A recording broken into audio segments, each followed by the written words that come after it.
Well, hello, hello, hello, everyone. How are all of you? Hopefully, you're all doing well.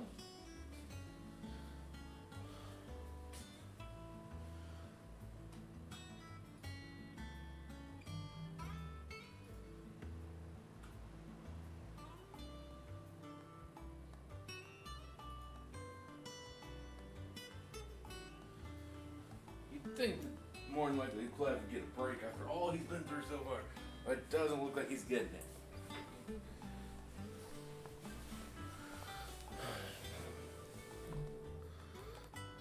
But first, we've got a couple side quests to do, so we're going to go do those first.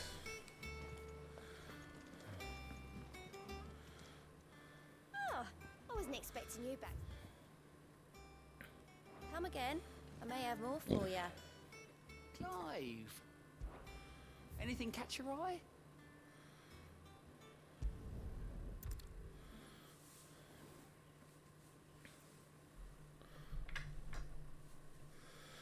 I haven't been here in Lost Wing in a little while. Sid.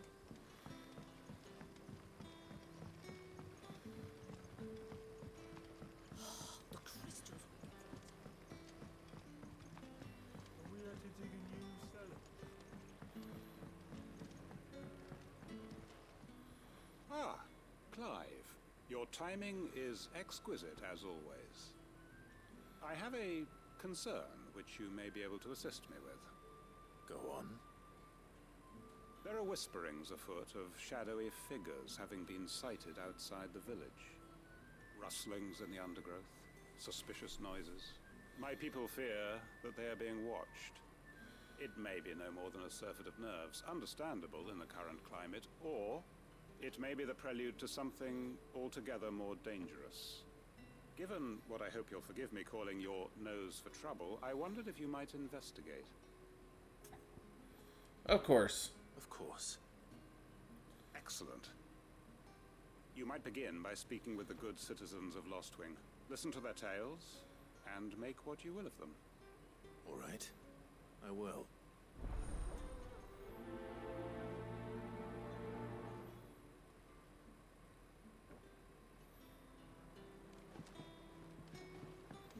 Right. Let's see what the people of the village have to say. I'd better find out if this is just nerves, or something we need to take more seriously. Probably need to take it more seriously.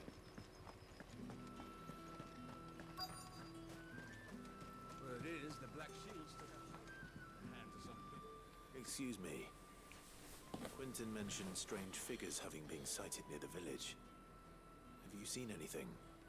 Nah, not me, Gov. I heard the rumours, though. I'm here most days, right next to the gate, and I ain't seen nothing out of the ordinary. Don't worry. Any shady characters try and slip into town this way, and I'll soon come running. And shouting, most likely. All right. Thank you.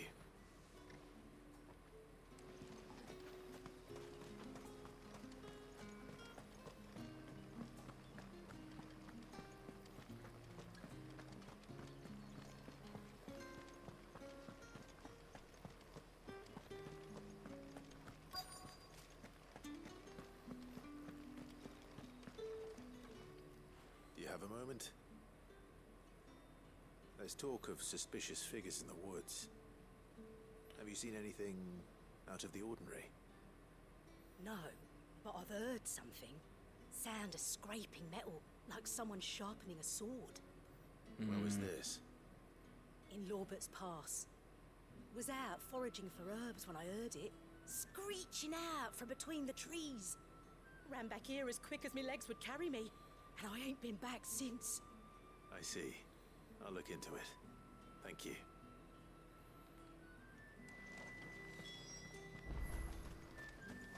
Seems Lorbert's Pass is our best bet then. What do you say, Torgal? Shall we go and investigate? Most assuredly.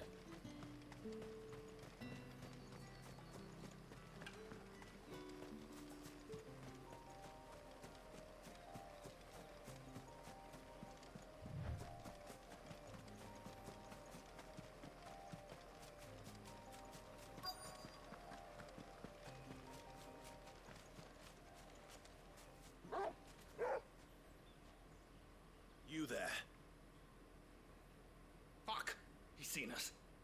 Get them before they escape. Black Shields. Here. What the hell are you doing here?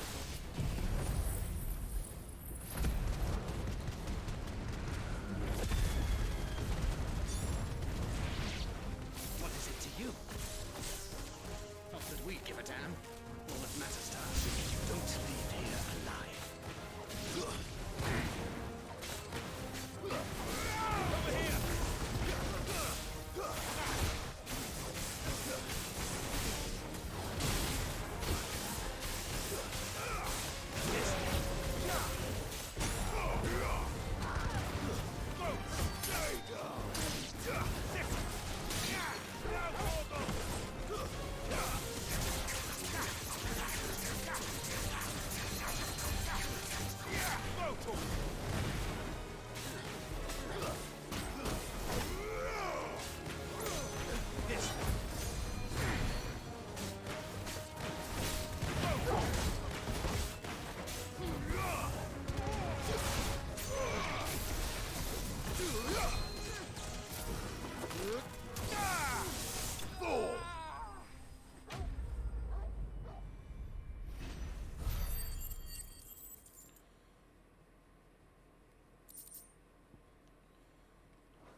Why were they here?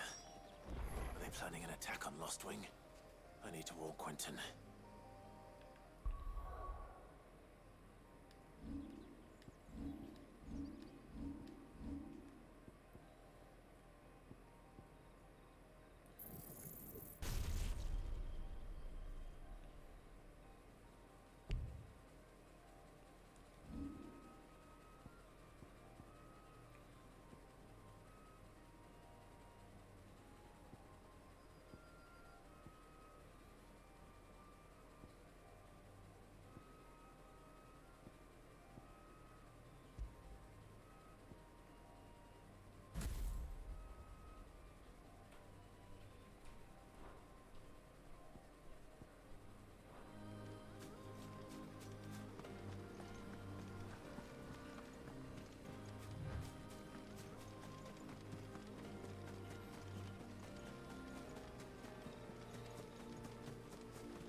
You're quite talented with that rod of yours. The crystals we get from the tailor all... Hey, we got news for you. How goes the hunt for our sinister figures? I found some Black Shields hiding near Lorbert's Pass. They're gone now. Black Shields. The Empress's former bloodhounds. Though they serve another master now. One who means to root out and destroy both me and those I care for. And it would appear the pack has finally caught the scent of its prey. Damn it all. I had hoped I would have more time than this. More time to prepare. But if we are cornered, we have no choice but to bite back. And bite back we shall. I'm sorry. You're going to need to explain. Yeah, he Who does is. the Black Shield serve now? And why would that person want you dead? Because I want him dead. Who? The former Lord Chief Justice of Sanbreque. All that I have built here is for him. I don't understand. Why him? Why Lostwing? I suppose it is better that you know the truth. I was a member of the judiciary once. So sickened was I by the injustice of this world, I swore to fight it. And fight it I did, in my own small way. I saw more than a few corrupt officials condemned to the very cells into which they had thrown blameless innocents. Men to whom the law was but a scourge to turn against the powerless. And throughout, it was the Lord Chief Justice who backed me, who was my one true ally in the quest to see justice done. So what changed? I discovered that he hunted bearers for sport. I was a fool to think he shared my hatred of venality and vice. His support for me was no more than a facade, a means of ridding himself of his rivals, a mask to hide the rot beneath. I filed suit against him immediately. His response, however, was rather more visceral.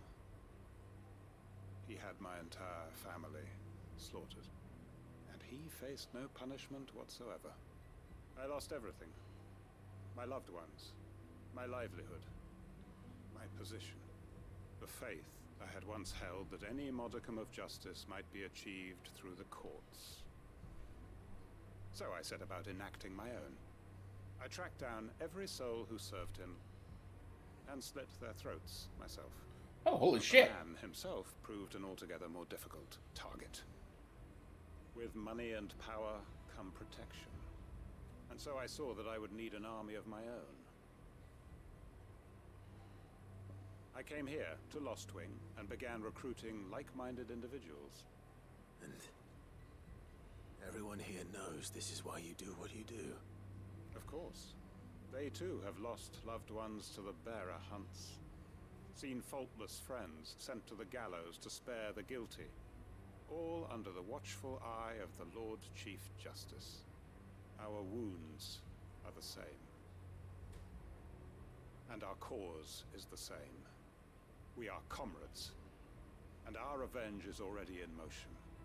We know where he hides, how numerous and well-trained his guard. What we did not know until now, however, was that his plans may already be in motion too. Quentin. Our time is short. He may move against us at any moment, unless we move against him first.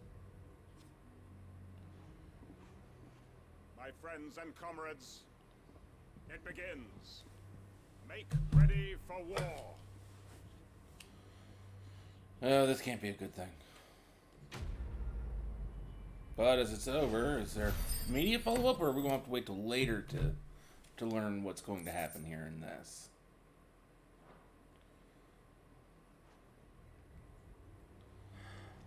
I'm not going to change his mind.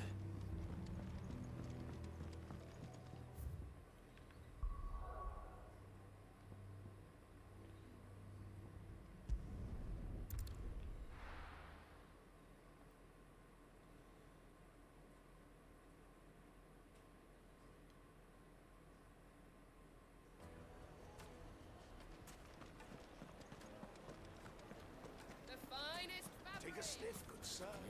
No trust. Gone, just like that. And without so much as a by your leave. What's the matter? It's my apprentice. He up and vanished while my back was turned.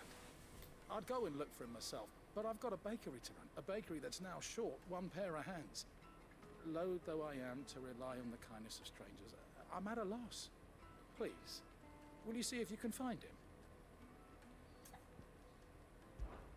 I'll see what I can do. Do you know where he might have gone? I wouldn't be surprised if he was off somewhere mooning at Drake's Fang. He used to work there, you see. Poor fool left his heart in its hollow. All right. Then that's where I'll start.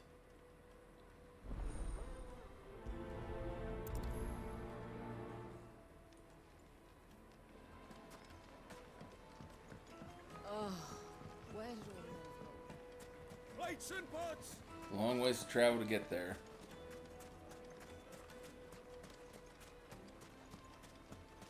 No, I'm telling you, it's gone.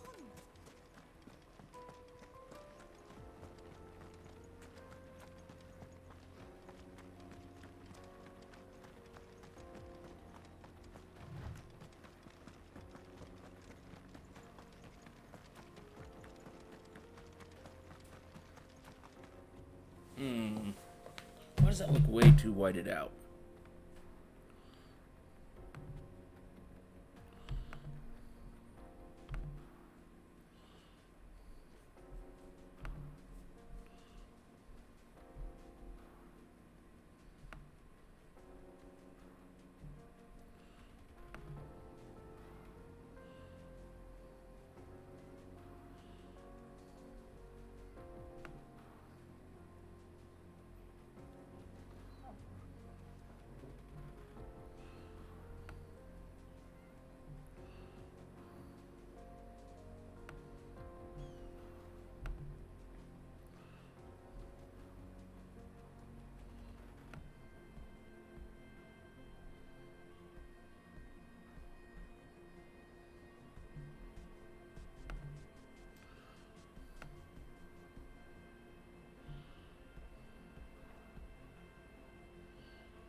Still don't look right, but.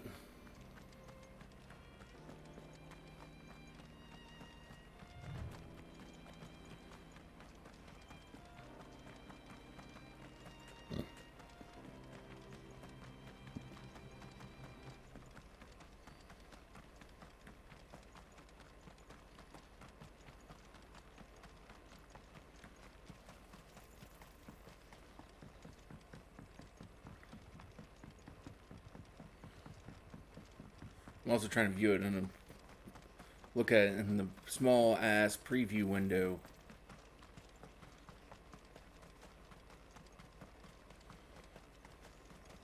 Mother Crystal.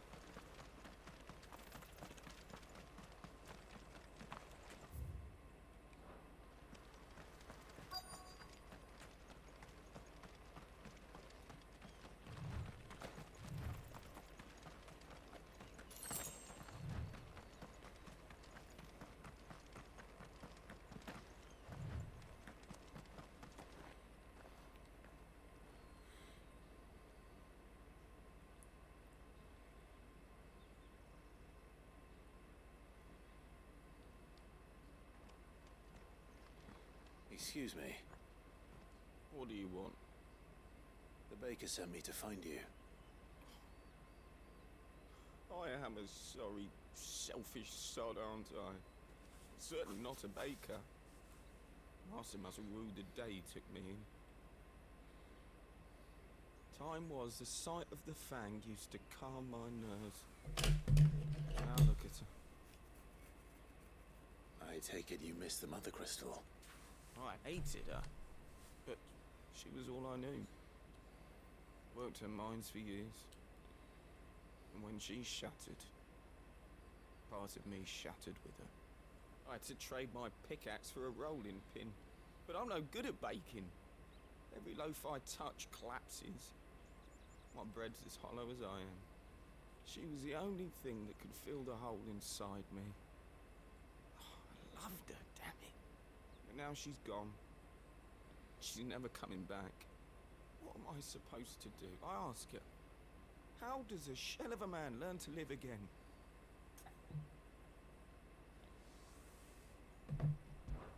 Perhaps you could express yourself in your work. If you miss the fang, maybe you could recapture it somehow. Recapture it? I'm a baker, not a... You know, you might just be right. What a fool I've been!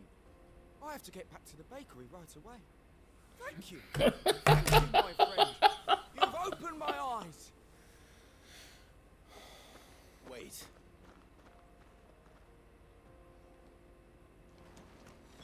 Suppose you won't be needing an escort then. Well, as he already went away, I doubt he does too. Why are you running back? That's a long way to run when we don't have to. What's like fast travel for?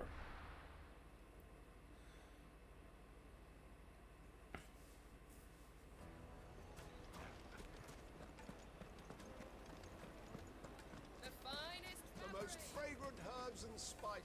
Ah, there you are. The man who lit a fire under my wayward apprentice.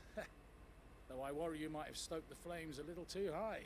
He damn near ran me down trying to get to my oven. Master, it's ready. Behold the Drake's Balm. A truly unique creation. I dare say it is. Just look at it.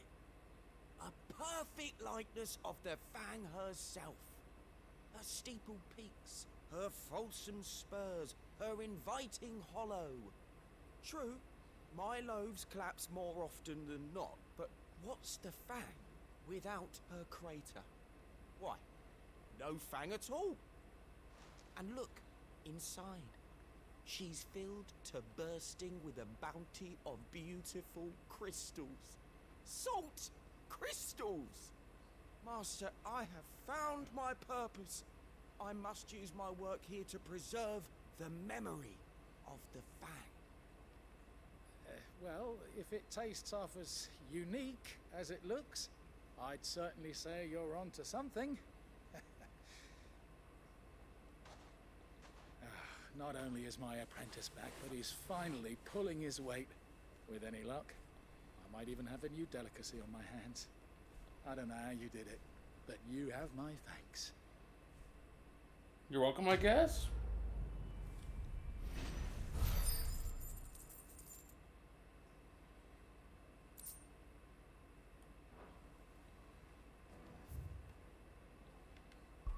Not sure you exactly want to be thanking me for whatever the hell that is. I mean, honestly, it sounds dreadful. Bread with a hollow center filled with salt? I'm telling you, it's true. I question that person's tastes.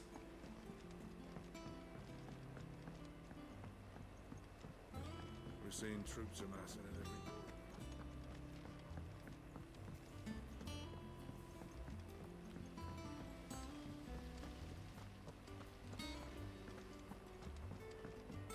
Let me know if you I don't think I'd seen this open before, but Oh, we've hundreds of them in the shed.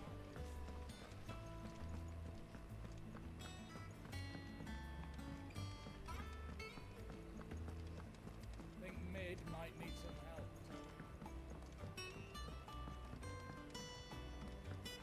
If I don't come up with something soon. fill it with nacho cheese. All right, Clive? That I can agree with. What do you want? I'm going to visit Sid, and I thought you might like to come with me. Sorry, I'm too busy for all that right now. I've got to get this thermal displacement stack sorted. Thermal.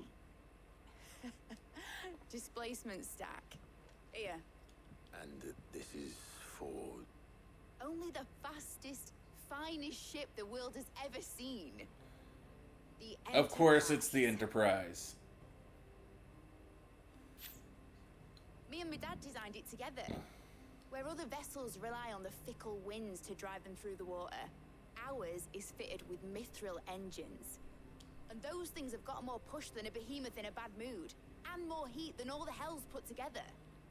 Which is where the stack comes in.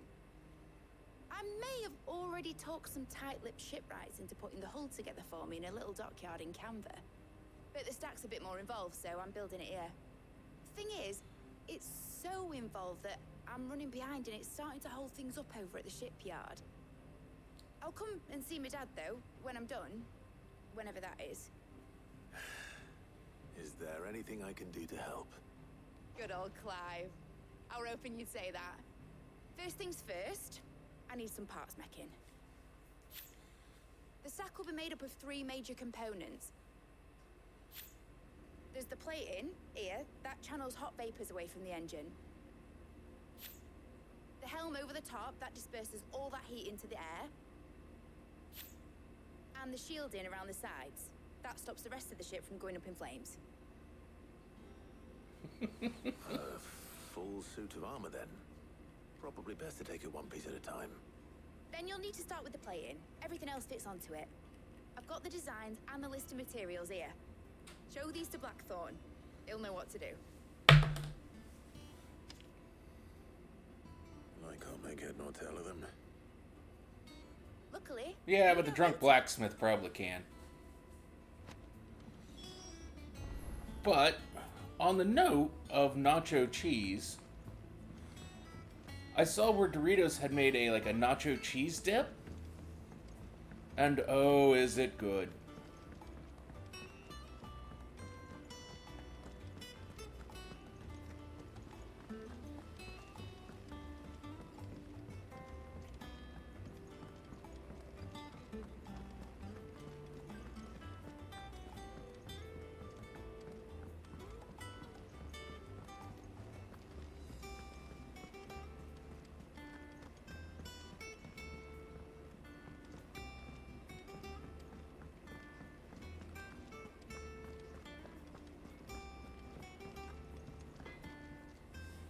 Blackthorn, can I ask a favor? Hell with it. It's for Mid. I can understand that. It's my last chance to say I'm otherwise engaged. Spare myself the arseache. Go on then. What is it this time? She said you would know. Here.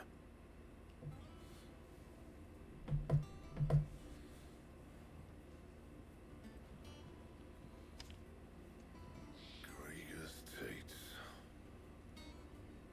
Well, I don't know what the hell you'd want this for, but I can make it. Won't be easy, though. And I'll need help. Get Gavin-Otto in here, will you? All right.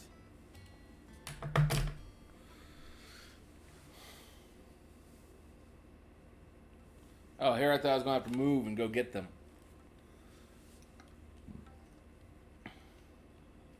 So Lid's roped us all in here again, has she?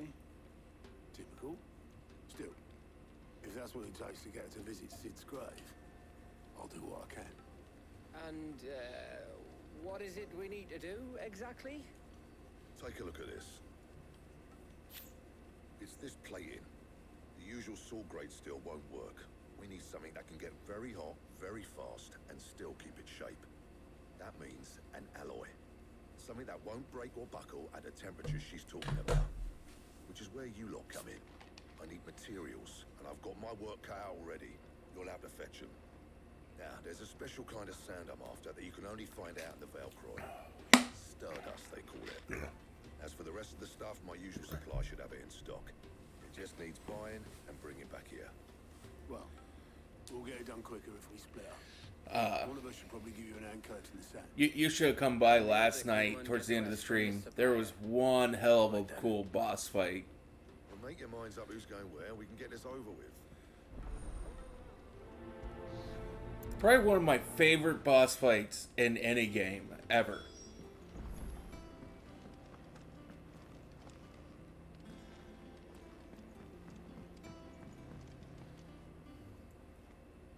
You going after the Stardust then, are you? Which one of these two lucky souls is going with you?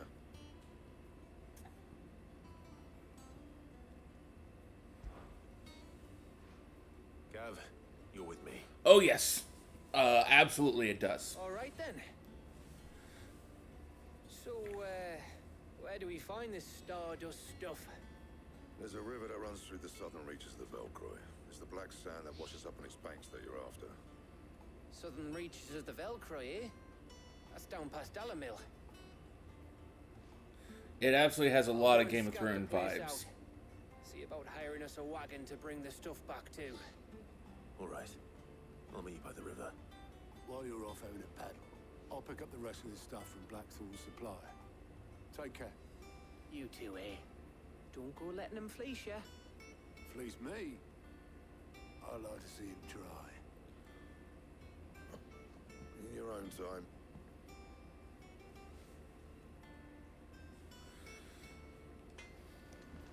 I mean, I'm still not... I still don't much...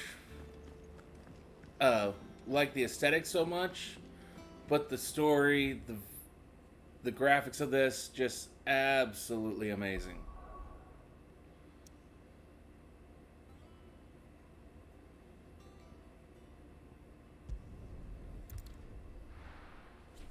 And then the maps are enormous. Well, at least once you actually start unlocking the areas, because they do lock you out of some parts for a time. Well, sort of. So changing out your armor is just these two items here, but doesn't really change your visual look too much. Although your look, because they do it in kind of like segments, like there's one point in the game where you're playing him when he's a teenager, then as a young adult, and then his time skips again for a couple more years. And each time it kind of does this time skip, they end up changing your outfit. And then your sword upgrades here and there too. And it does change its looks based upon what sword you're using.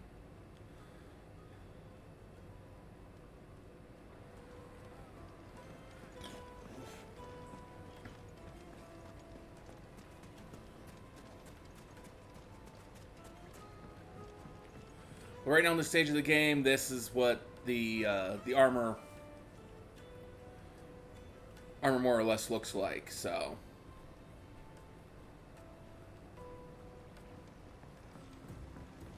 Looks like I found the river. Now, where's Gav?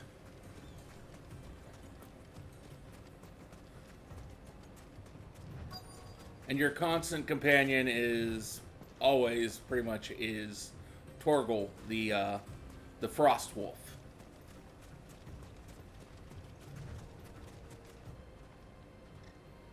Sorry to keep you, Gav. Better late than never. I've had a quick scout about, and I reckon round here's our best bet if we want to grab as much of this Stardust stuff as we can. Don't know what Blackthorn's planning to do with it, though. I asked over in Dalamil, and they seem to think it was worthless. But if Stardust is what Blackthorn wants, Stardust is what he'll get. There's plenty of the stuff lying about just begging to be bagged. Then let's get bagging, shall we? We shall. Race ya.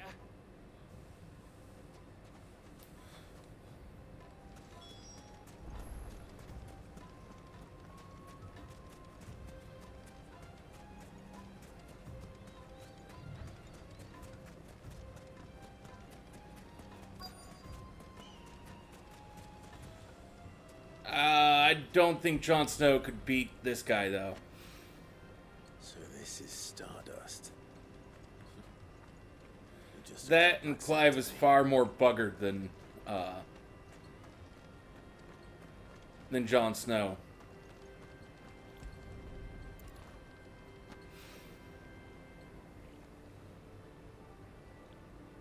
True.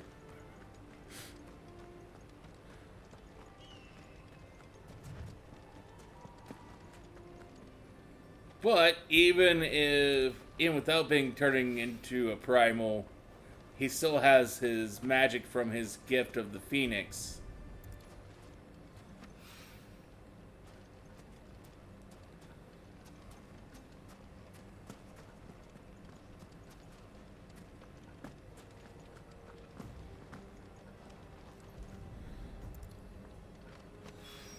That, and he's also kind of like a Highlander because he steals powers from other so-called dominants. And so far I've gotten the powers of Garuda, Ramu, and Titan.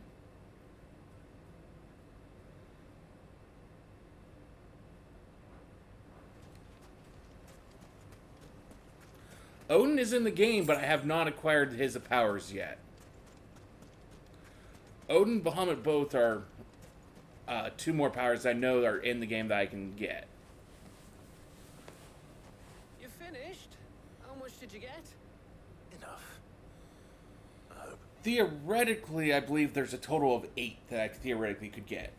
Because they've mentioned in the game, during the story, that there are 8 dominants. For 8 primals. And technically, Ifrit is an unknown of 9th. Hey, before we go, do you mind if we have a chat?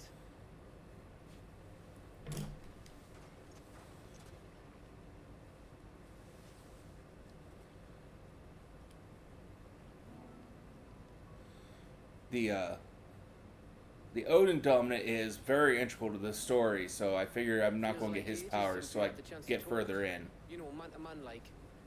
It does, doesn't it? Back when you first took Sid's name, we were talking all the time. Working out what to do in that. There was a lot to work out. And there still is. Those shoulders of yours starting to feel the strain. Hardly ever see you around the hideaway nowadays. Always on some errand or other. What's amazing is I'm only like halfway through the game. Says the man who spends most of his time behind enemy lines. Only 'cause you keep sending me there. I know I can count on you, Gav. Likewise.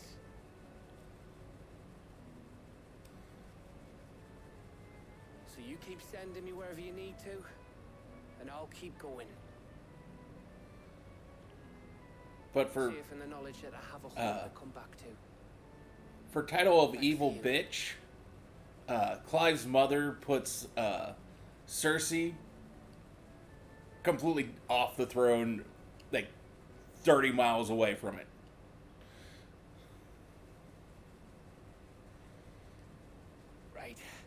That's enough soppy shade for one day. We'd better get this lot back to Blackthorn before he slings his hammer at someone. You go on ahead. And try to get some rest once you're there. Oh, I plan to. Believe you me. After Blackthorn gets what he needs, of course.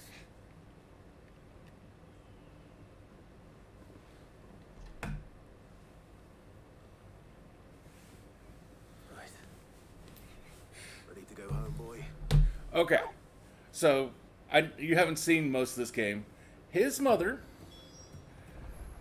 conspired with the Empire to kill his dad, take over his kingdom, and then sold him into slavery. In the slaying of his dad, he ended up turning primal and killing his brother. She has then played every kingdom against each other, slaughtered her own people, has married the Emperor, and just recently in the game has gotten her newest child named Emperor, while the previous Emperor is still alive. And over the Emperor's older first child.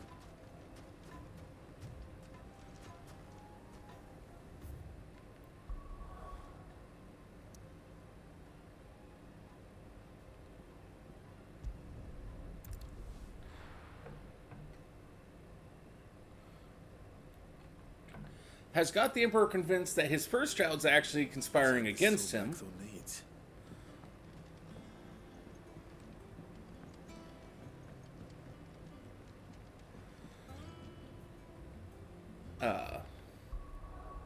Got Titan, the dominant that was down here in Dhalmekia, to actually overthrow his own kingdom and take over for a brief moment till we kind of went down and killed him.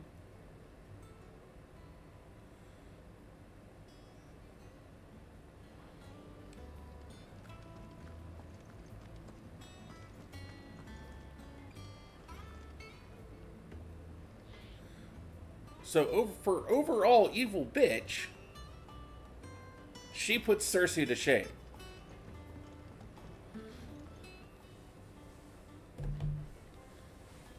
Blackthorn, got everything you need? Yeah. Yeah, I do. Cheers for the Stardust. Should be enough to be getting on with. We should go out on maneuvers together more often. You're beats sneaking around on your Todd all the time.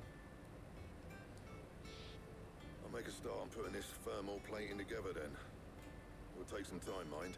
So if you've got other things to be getting on with, I could do without you breathing down my neck. Thank you, Blackthorn.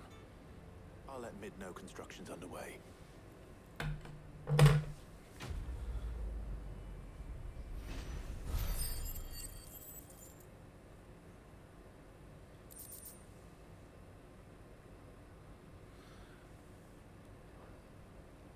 Suppose we'd better be getting back to work too. For some of them, yeah, I would say so.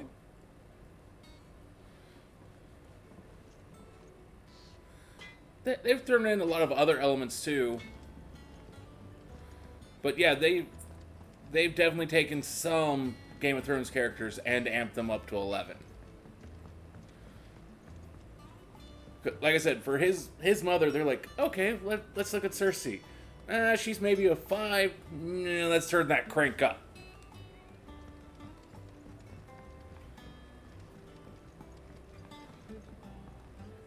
And the entire reason she sold out Clive is because he did not become the dominant of the Phoenix. So as far as she was concerned, he is completely worthless.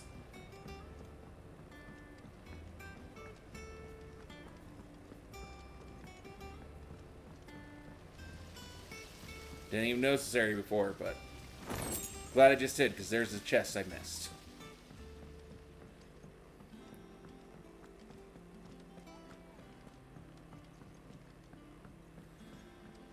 And so when he killed his brother, who was the dominant of the Phoenix, she sold him off into slavery and decided to then have a kid who had no magical powers whatsoever. And that all bearers who are magic users and dominants, they all have to die.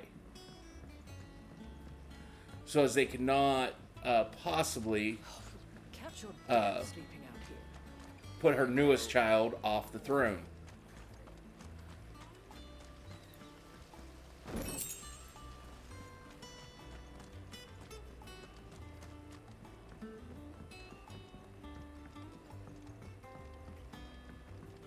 At least as far as I can tell, that is her goal.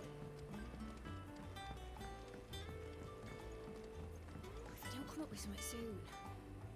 You'll be pleased to hear that Blackthorn's started work on the plating. Excellent. 1 down, 2 to go. So, what's next? The helm, of course. For this, we'll be repurposing fallen scrap. Salvage from the ruins? I thought that material was all but impossible to work. Ah, but we don't have to. I'm sorry. Just so happens there's one particular ruin that's broken into exactly the right shape and size pieces for what we need. What's the name back there? I'll give you all the details. What's her name? Right.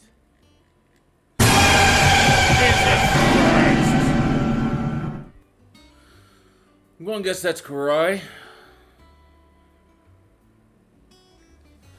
And yes, I am correct. That is Karai. Thank you for the jump scare bits. How are you? Oh, Sid, is this about the helm? Yes. Mid said I should speak with you. I'll show you the plans then. Here you see the mithril engine, in which mithril is burned to generate heat. That heat is then harnessed to produce motive force. Excess heat is dealt with by means of the thermal displacement stack, which disperses it into the surrounding air. Now, were we to rely on thermal plating alone to achieve this effect, the rate of excess heat buildup would far exceed the displacement coefficient of the plating. In other words, the reactor would overheat and eventually explode. This is where the helm comes in. It connects to the plating, you see, and serves as a sort of thermal sink to absorb all that excess energy. Our experiments have shown that fallen ceramics are remarkably thermophilic. They can withstand and absorb levels. I can just imagine Clive going, yeah, can we get to the, where do I go to get this stuff? Them the perfect material for our protective hood. Why, if sea or rainwater were to enter the reactor proper, it would vaporize instantly. The forces produced would tear the ship from stern to... You can stop there. I wondered how long it would take him to get to that point. Parts of a fallen ruin. Where would I find it? Ah, yes. It's in Lorbert's Pass, near Lostwing. The thing is, well, I probably should have arranged to have the pieces we need brought here sooner. You see, a certain unwanted visitor has taken up residence there. It's no longer a matter of just walking in and taking them. It's, going to be considerably more dangerous than that. I see. Then I suppose I'd better deal with this unwanted visitor for you. Would that help? Oh, very much. Thank you, Sid. I'll gather my team and head there right away. We'll meet you outside the ruins.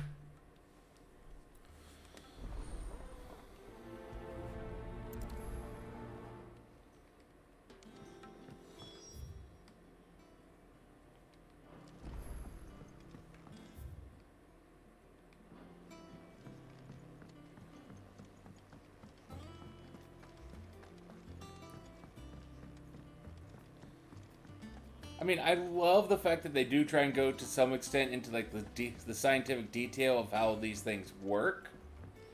I still question how you burn a metal. Welcome to the Patron's Whisper. Is everything we've received and everything promised? Here you are. Best of luck out there, Sid.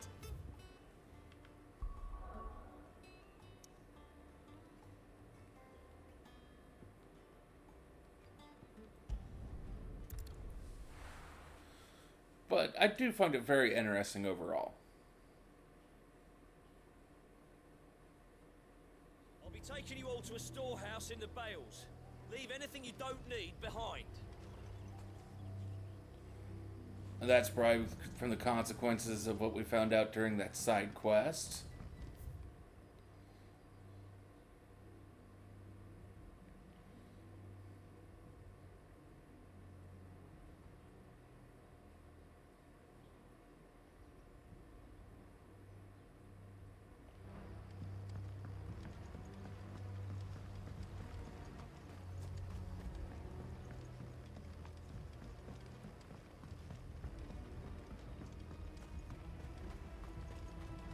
If you're ready, we leave at once.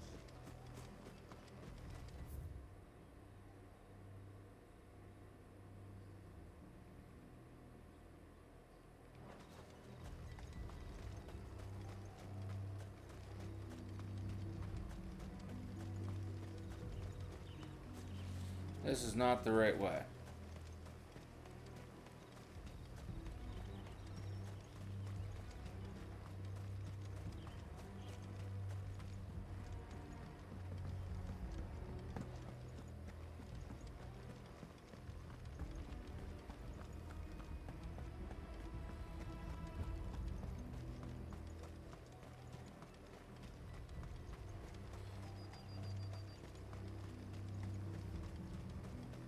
It's kind of interesting to know that the Black Shields, though, have left the employ of Clive's mother and are now working for some other asshole.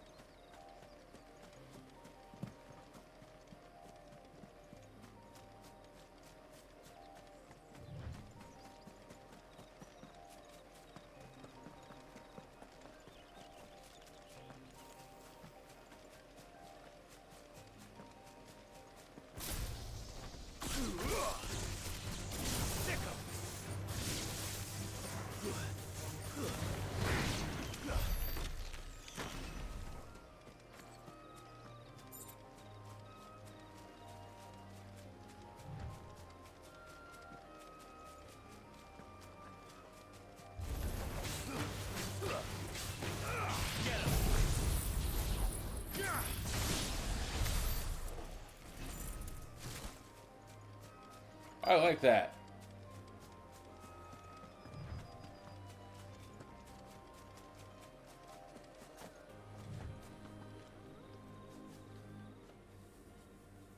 Oh, there you are, Sid. Thanks so much for coming. The, ruins are just over there, as is the creature I told you about, I'd imagine. Would you mind? Of course. I'll be right back.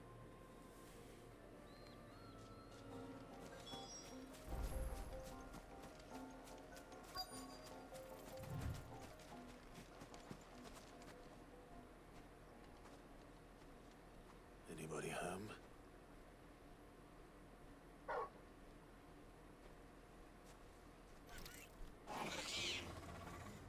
This must be our unwanted visitor.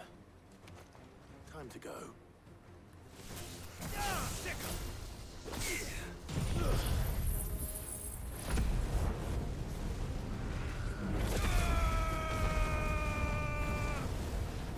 Get him!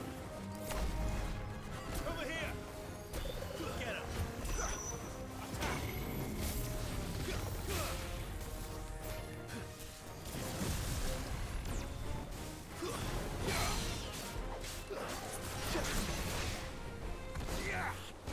Down.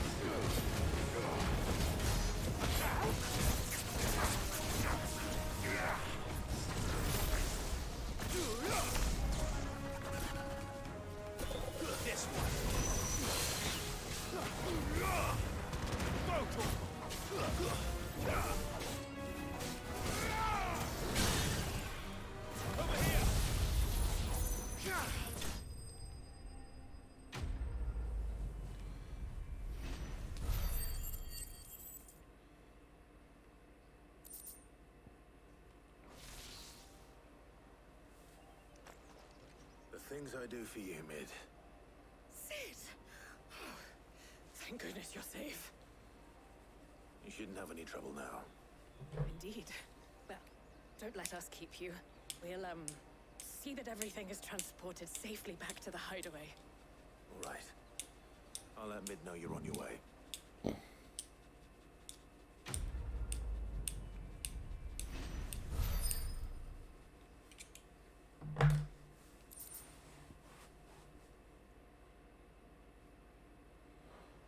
That seems like an incredibly useless accessory.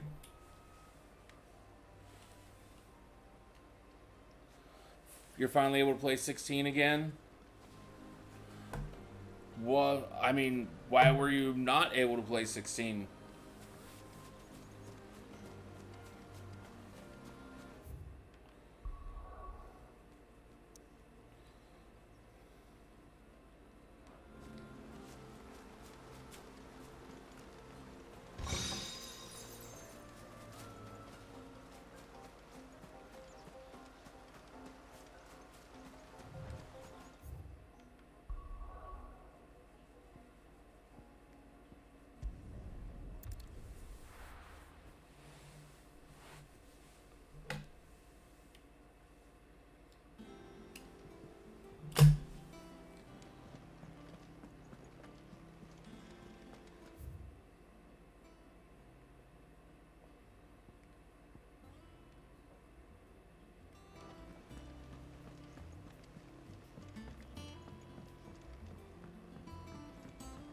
We're seeing troops amassing at every... You weren't home? I mean, I wouldn't say that would really kind of keep you from playing 16. To me, when people say something like that, it's like, did your console die? If I don't come up with something soon. Mid. Helena has recovered the material for the helm. She'll be along shortly. Excellent. Another job well done. And just one remaining. Right. Right, the shielding. This one's a bit of a bugger. How so? The plating's enough to stop the engines going pop, but those things will still be spitting out enough fire to set the rest of the ship ablaze. Which is why you need proper shielding. A prison for the dragon's breath that's blazing away inside. I thought a triple thick layer of tempered steel might do it. Or more of the stuff that the Fallen use, but they'd both be too heavy. The helm and the plating are bulky enough as it is. Add any more weight and the whole ship would be at the bottom of the briny before we'd even started. I need something light. But I've racked my brains and I just can't think what would do it. Well, if I were in need of obscure knowledge, I know whose counsel I would seek. Harpocrates. Tomes? Yeah, well, I'd thought of that, obviously. I've got all the details written down here. Can you take this to him, see what he makes of it? Right away. When do you need to good in the NICU?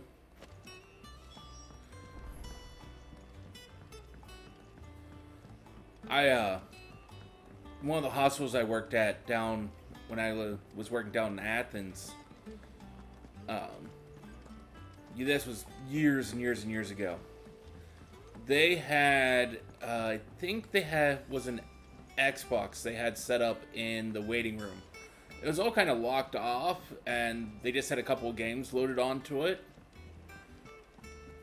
that people could play. It didn't have any internet access, so couldn't go buying new stuff. It was just what was on there.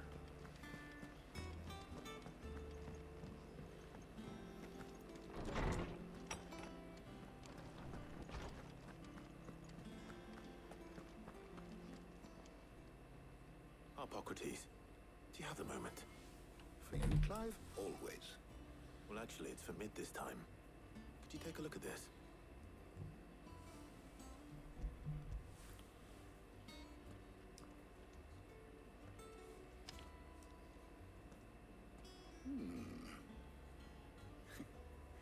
Shielding for a mithril engine.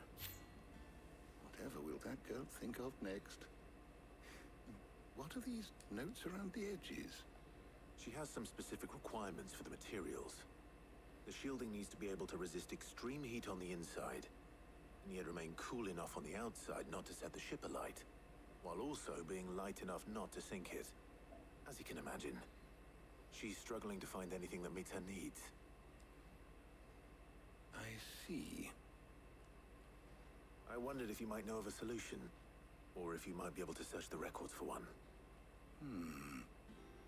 Perhaps it is not a different material she requires, but a different approach. What do you mean? Consider the lake we have made our home. Its blighted waters eat away far more quickly than fresh water or even brine, at timber and steel alike. And yet, we have made a home here from those very materials nonetheless. We have. But Bardolph must varnish every board twice over to keep it from rotting. And Obelisk complains that without a constant supply of pitch. I see. Early Gregorian histories speak of a preparation known as moon dew. It is said to be able to resist even the most ferocious flames. Before the dragoons tamed the worms and wyverns of the realm, nobles would daub their castle walls with it in order to guard against dragonfire. Yeah, but even then, they still have waiting areas and such in the hospital for families to provide the protection it requires. To wait and try to apply it and to what material. Perhaps Bardolph and Obelisk might be of assistance. not be disruptive. And see what wisdom they might have to offer. If you would be so kind as to procure the necessary ingredients, I shall discuss the specifics of how it might be most effectively put to use. You have no idea what's in the waiting room. The knowledge of the past may I don't know, that useful to we of the modern. Those always vary from hospital to hospital. And since you're asking others to help you, perhaps I should too.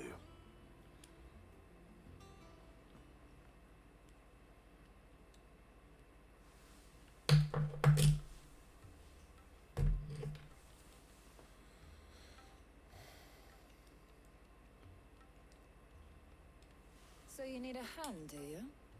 We do. I'll be heading to market for the ingredients we need. I could do with some help. And some company too. The other can assist me in researching how best to prepare the shielding itself.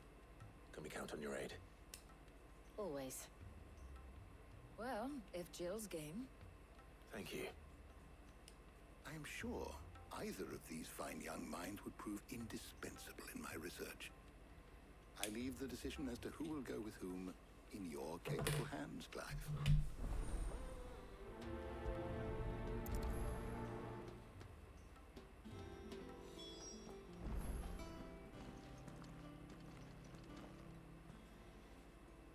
So, Clive, have you made your decision? Who will accompany you on your little excursion? Jill. I'm going to take Jill. Very well. So then, what do we need to find? I like her. I have taken the liberty of preparing a list. Here. White chocobo eggs. Pepio nuts. Are you sure this list is right? Everything on here seems very edible. I would have thought the ingredients would be a little more exotic. Though these items may seem mundane, they have potent effects that are rarely exploited. Effects for which they were once highly prized.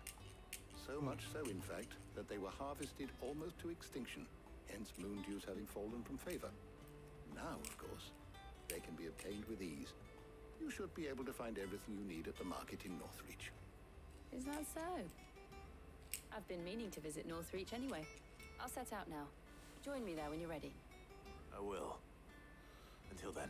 Mini Doritos? You two enjoy yourselves. You too, Talia.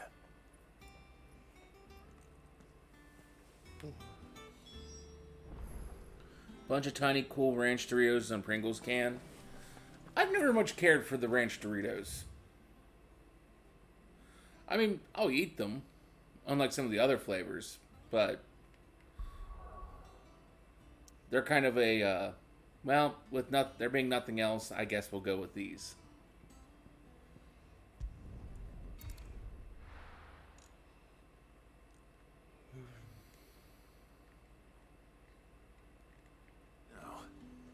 Where's Jill?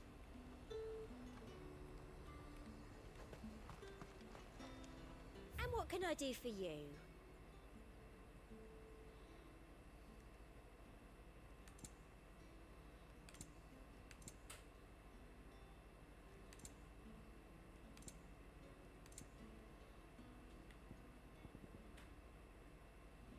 I'll be here if you need me.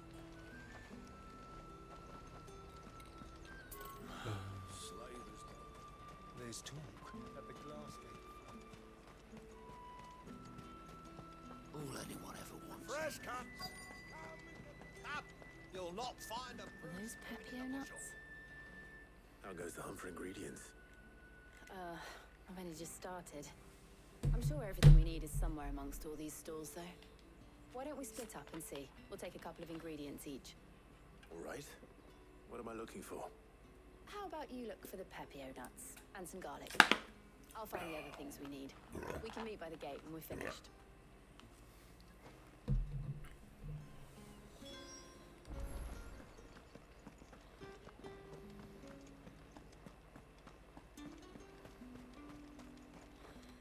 Garlic seems like such an odd thing to try and get for, I trust it's all here.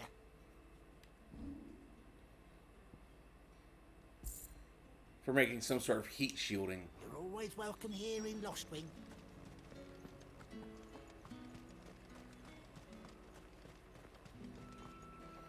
What do you want?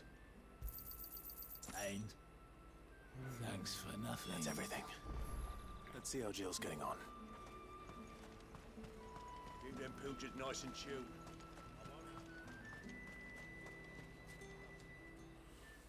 Did you find everything?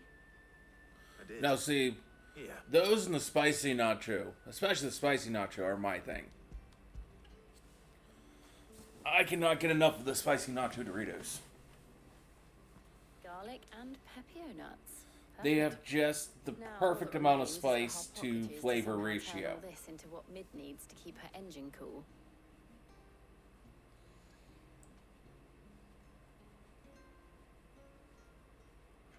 But before we head back, would you walk with me a while?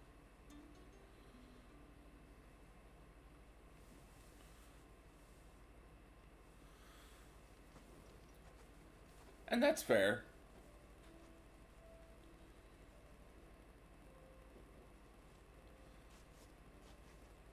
Thank you for asking me to help you today. Makes a nice change. It does. It's good to get away from all the battle and bloodshed for once.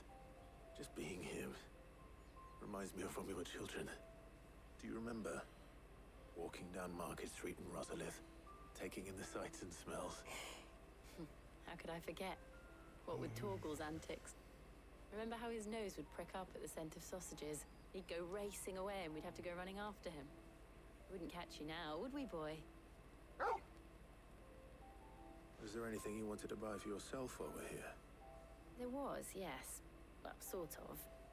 Molly in the kitchens told me about a place that sells particularly good pies. Thought you might like to share one with me.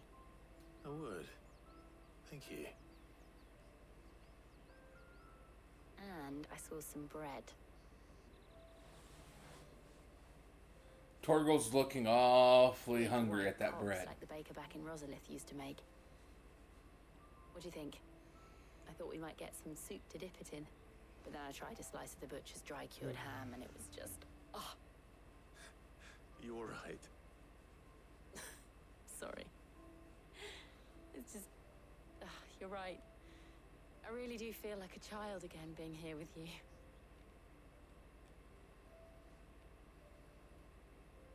Clive. Is it wrong of me to enjoy this? No. No, Jill. This is how life should be. And it's how our lives will be when our work is finally done. When we can live on our own terms. I hope so. Thank you, Clive.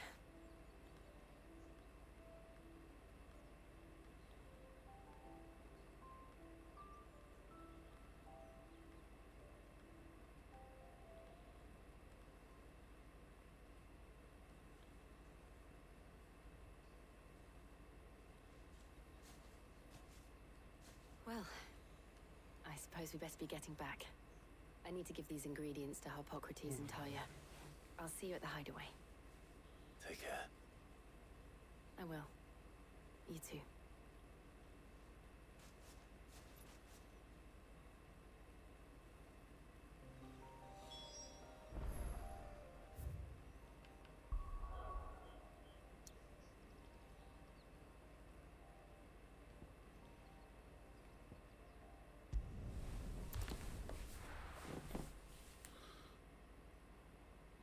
Ooh, spent most of your morning trying not to throw up? As you were paying dearly for those tacos and nachos from the night previous? You regret nothing, you'll do it again. Harpocrates is getting on with the moon dew. I mean, for food you like, the occasional of doing that is perfectly acceptable.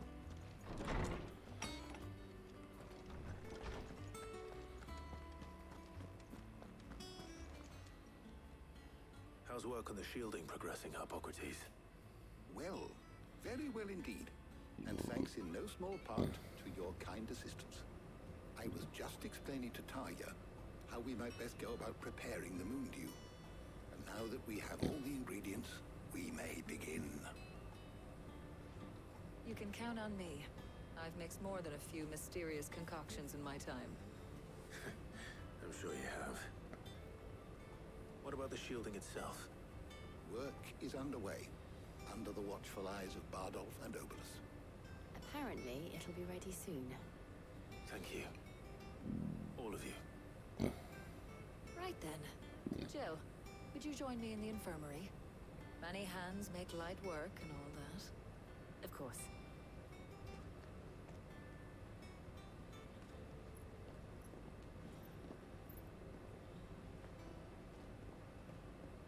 Oh, and Clive, thank you. It was nice just being with you.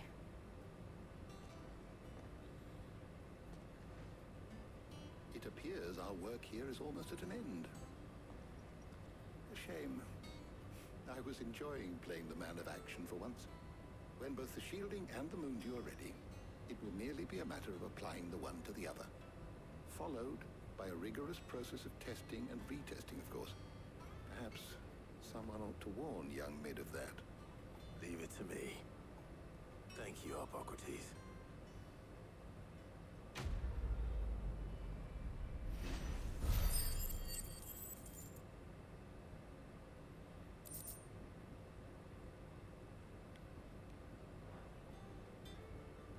Well, I'd better go and give Mid the good news then. Is there something I might assist you with, Clive? I have compiled some new entries, if you would like to see them.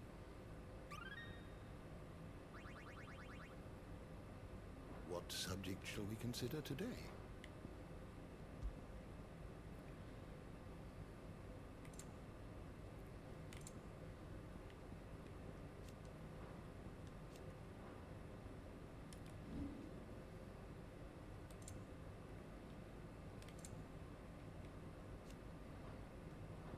You are always welcome, Clive.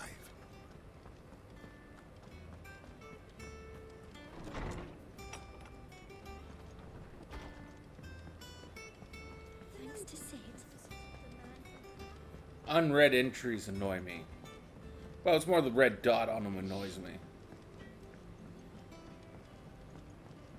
I went up to give some grease to the chopper.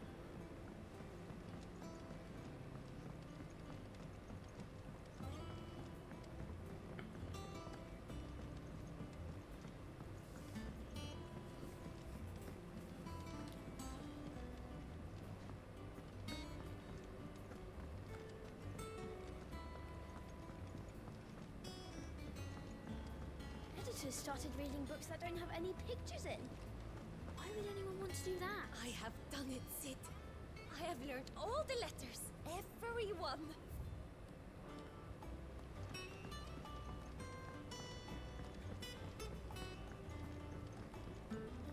A noble accomplishment, regardless of when completed.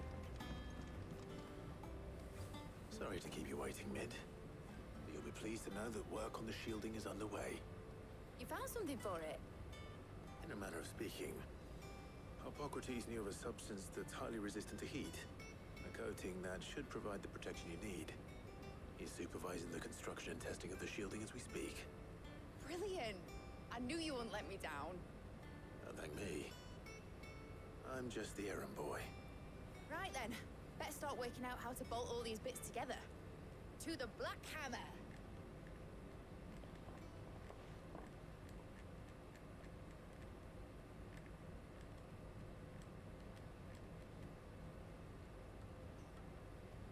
You know, when I got into the smithing game, I thought I'd be making swords and shields, not thermal bleeding didgeridoo-dahs.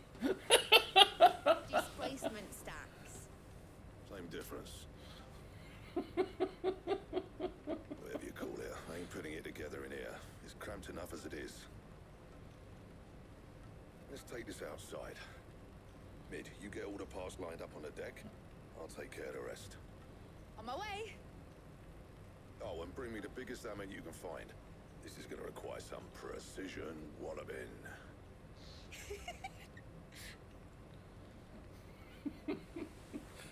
Go, drunk blacksmith.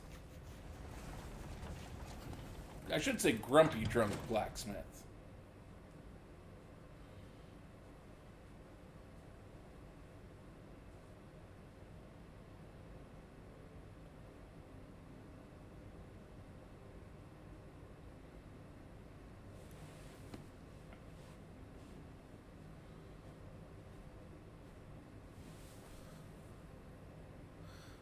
Blackthorn's one of your favorites now.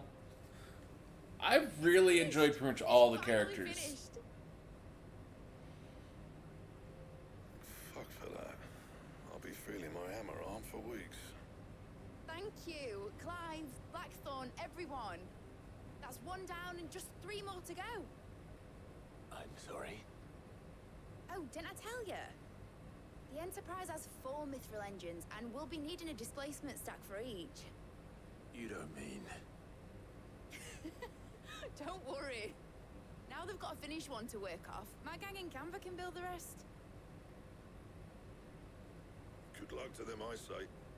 Right, I'm off to get a sling for this elbow. Any other work comes in, keep it to yourselves, eh?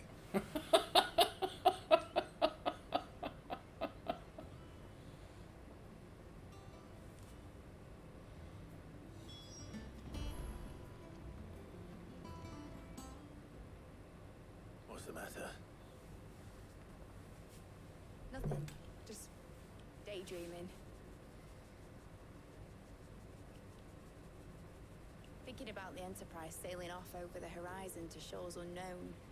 Searching for a land untouched by the Blight. Just like me and my dad planned. So if the worst came to the worst and every scrap of soil in the Twins turned black, we might still have a chance. That's what she was meant to be. You see, one last chance just in case we needed it. But now she's so close to being finished, I've realized I don't want it to be that. I don't want it to be just a lifeboat for us to cling to if things get desperate. I want people to sail aboard her by choice, not from the lack of it. In a world where we're not just trying to survive, but where we can actually live. I'm working on that. And I'll do everything I can to get you what you want. Don't you always? All right. My mind's made up. As soon as the Enterprise is fit to sail, I'm putting her under your command. Sod our plans. I'm trusting in yours. Are you sure about this? Something tells me it's what Your my dad ship's would probably want. gonna get sunk if you do this. You were gonna visit his grave, weren't you? I was. And you can come too now that your little project is finished. Right. There's just one thing I need to finish up first. Won't be a mo. All right. I'll let Otto know you're coming. Meet us in the mess when you're ready. Aye, aye, Captain.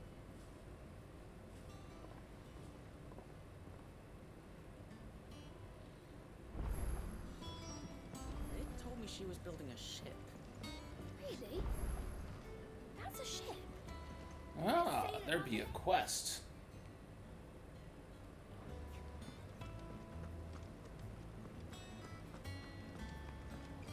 Actually, also I want to check on something.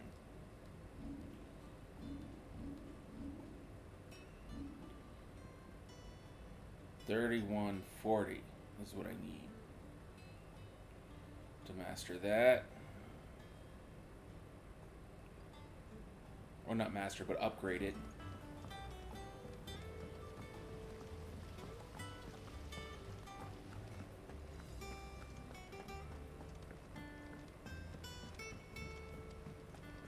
I think Mid might need some help.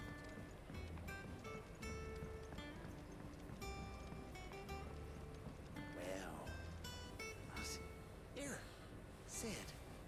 Reckon you might be just the man to help me out of a bit of bother, if you were mind to. I do. Let's hear it.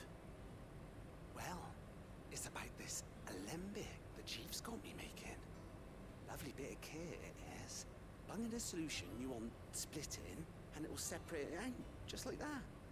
Problem is, it won't always get rid of all the impurities. And with some of the stuff we need it for, that ain't good enough. Which is why I've been looking for something to filter the liquid we'll be cooking off. And that's where I was hoping you could help me out. I imagine Ty could get some use out of this alembic too. Distilling medicines and the like. Alright. Why not? Proper job! So what exactly do you need for this filter? Nothing but bomb ash'll do, says the chief. Gave me a sample she'd obtained from the university stores. Couldn't believe my eyes. You pour the blackest blight water through it, and it comes out clear as a mountain stream. So, I did a bit of reading about where I might be able to get hold of some. And do you know what I found out? It's only the blimmin' bones of a bomb king. They leave them behind when they die, see? I take it that's where I come in. If you wouldn't mind. I saw a billet on the hunt board for one just the other day. Would have gone myself, but, well, fighting dirty great balls of flame isn't exactly my forte. You, on the other hand... Fair enough. Alright. I'll see what I can do. Thank you kindly. And a good hunting, eh?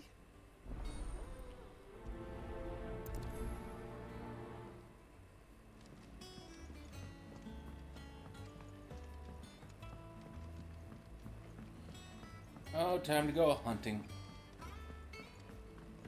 To where? I don't know. Gotta look at the board. But we are going to go do some hunting.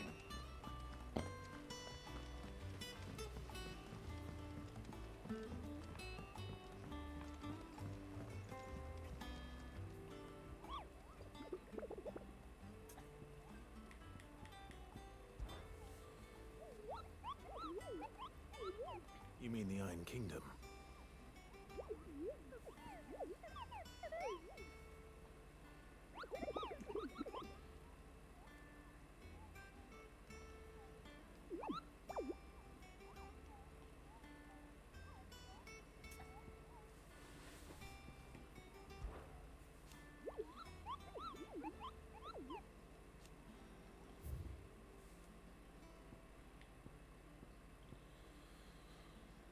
The Croc Sandbreck. Okay.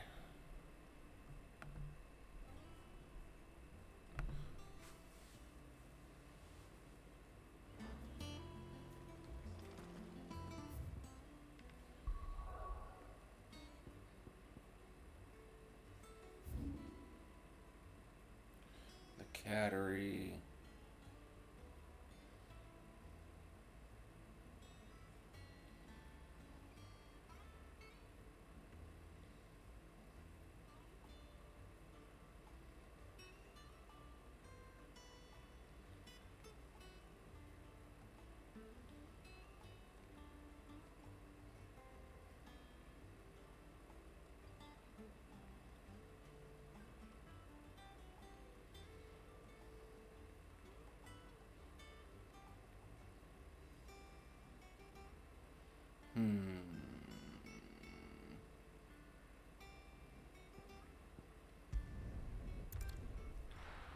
Not quite sure where that is. So some exploring we will do and try to figure it out. The finest The fabric. most fragrant Now, herbs do and something spices else. from the breadth of the... Yes, I do believe this is Sandbreck. Or is Sandbreck up here?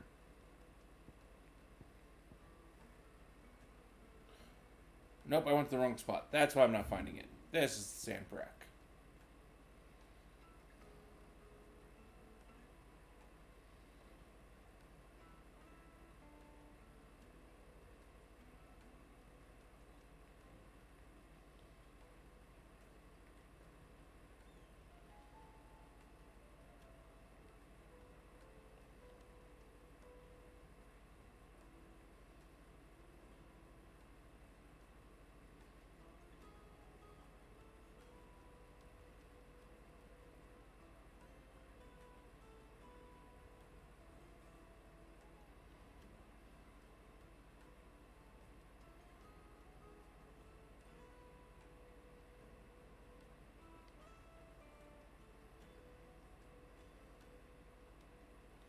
I'm still not seeing where I'm supposed to go.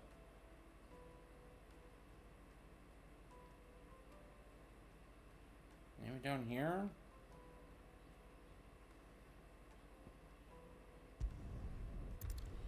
Oh, I don't know where I'm supposed to go. We're going to try and figure it out.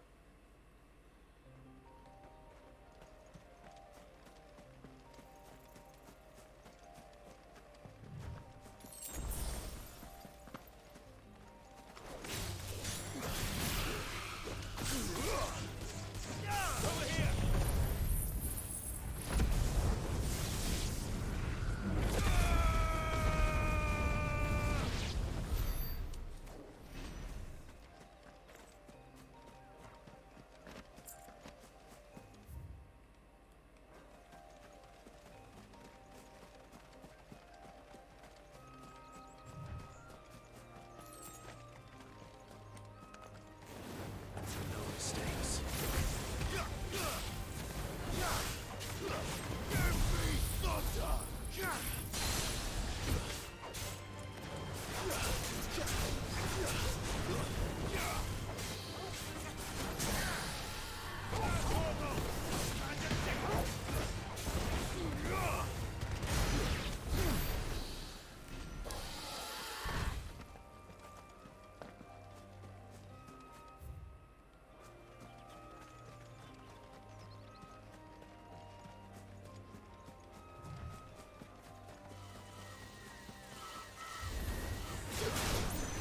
This one.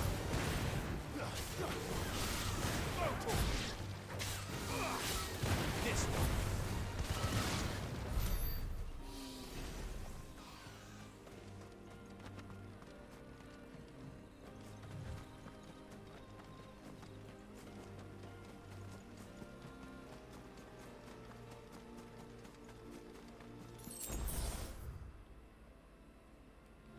Yep, this is the way. I never went back here.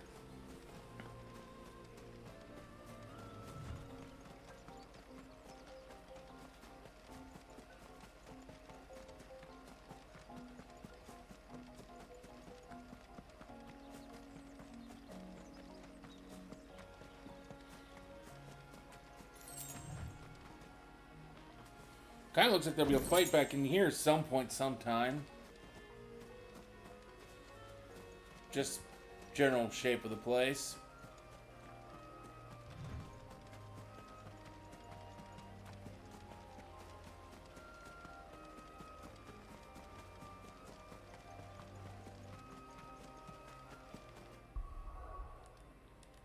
Just because now I'm thinking about it, I'm a little worried because I didn't even check to see what tier of hunt this was. So probably a good idea to just save on general principle.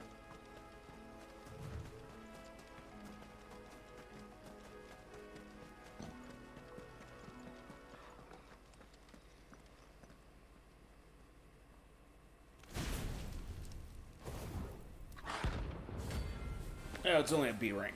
That shouldn't be too bad, I don't think.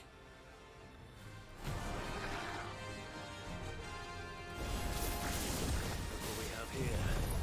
Greetings, Your Majesty.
pain is over. Now to collect the ash. I should... This looks like the stuff. Let's see if there's any more.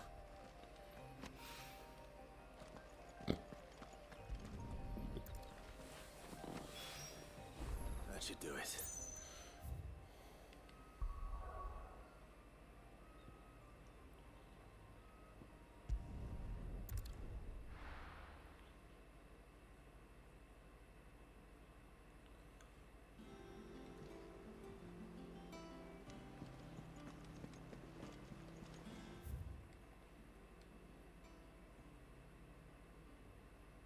Oh. There's a green marker on the board. Or not the board, but the, It told me she was building a ship. the writing desk.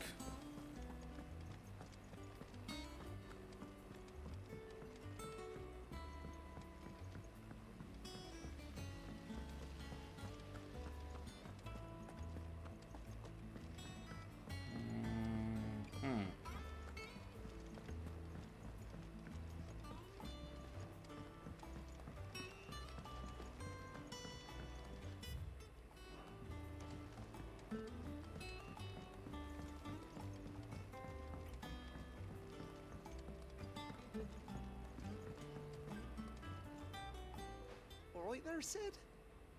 How's that hunt for the bomb ash going? I have it here.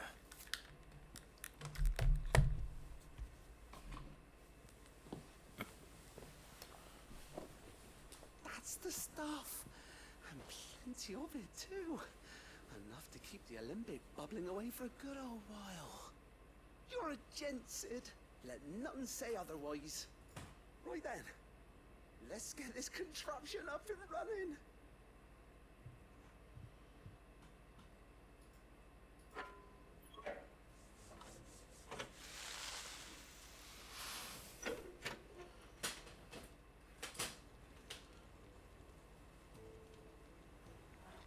There we have it.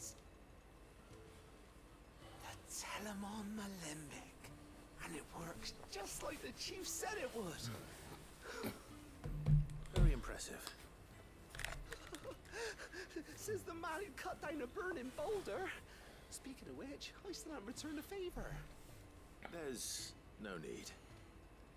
The good it will do for the hideaway is reward enough. Don't be silly.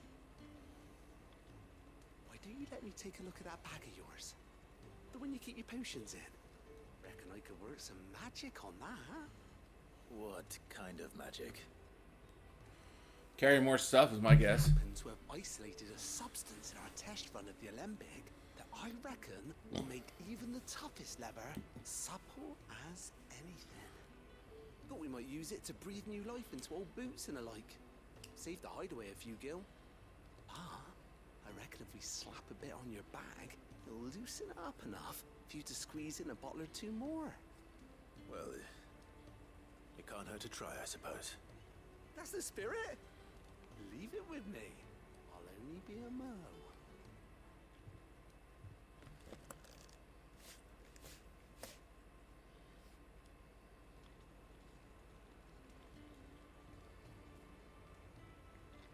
Well, what do you reckon? It certainly feels more flexible. Right? Told you. Thank you. I think. No. Thank you for supporting Mid and the rest of us in our endeavors. Without you, we'd never have been able to discover wonders like that stuff I rubbed on your bag. And I'm telling you, there's plenty more where that came from.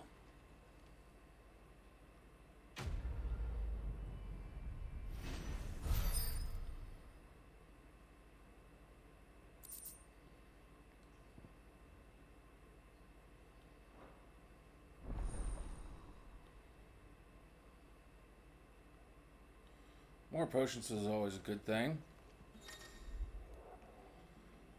Now 6 potions, 4 high potions, 3 strength, and 3 tonics. I think Mid might need some help.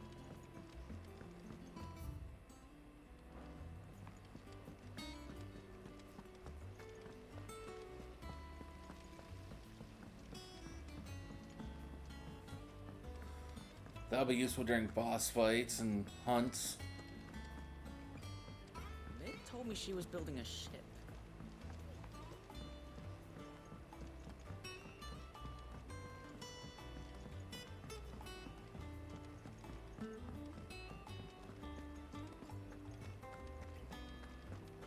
He cracked the crystal too.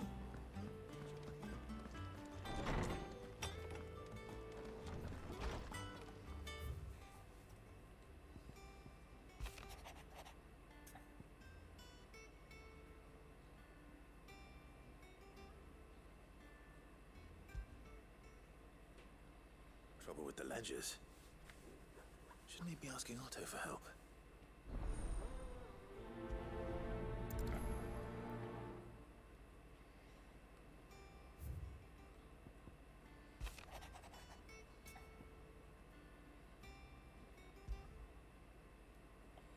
What could be wrong with Torgor? He seemed well enough when I last saw him.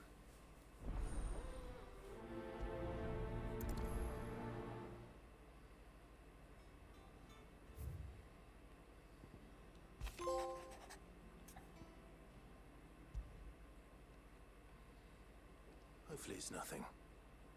But I should speak to Blackthorn just in case.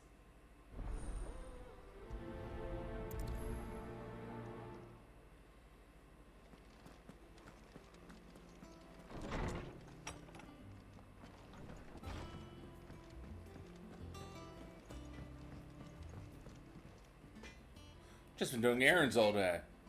Do you have a moment? Not really, no. This won't take long. I just wanted to ask how you're getting on.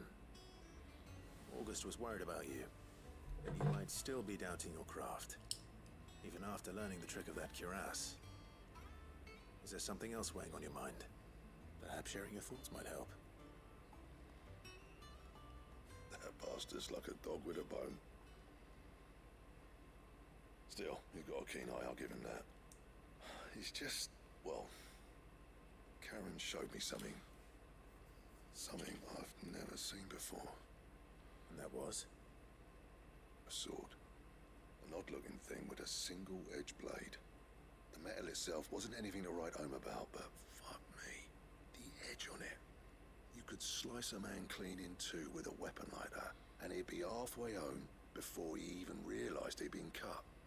So that's what's troubling you? No. Not troubling me exactly. More distracting. Can't stop thinking, how do you get an edge that sharp? It's driving me mad. And if you knew how to do it, we could arm the curse breakers with even better blades. That's about the size of it, yeah. I'll see what I can find out. Sharper swords are always welcome. We can't have our master blacksmith being distracted. You're a soft touch, you know that. But I can't say I'm not grateful for it. Good luck, eh? Thank you. Let's see what Karen knows about this sword.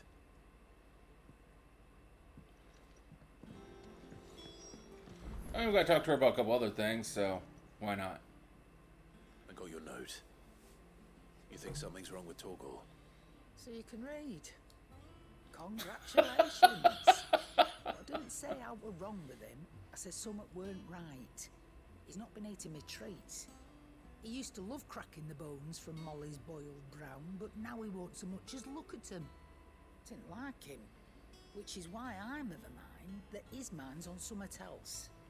You've not been working him too hard, have you? No harder than usual. Is that it, boy? Do you need a rest? What was it you said he was? A frost wolf? That's what the lawsman seems to think. Then maybe this all has something to do with whatever it is that's woken inside him. I suppose things have been different since Rosalith. Perhaps Hippocrates knows something. Instead of everything, you mean? Perhaps.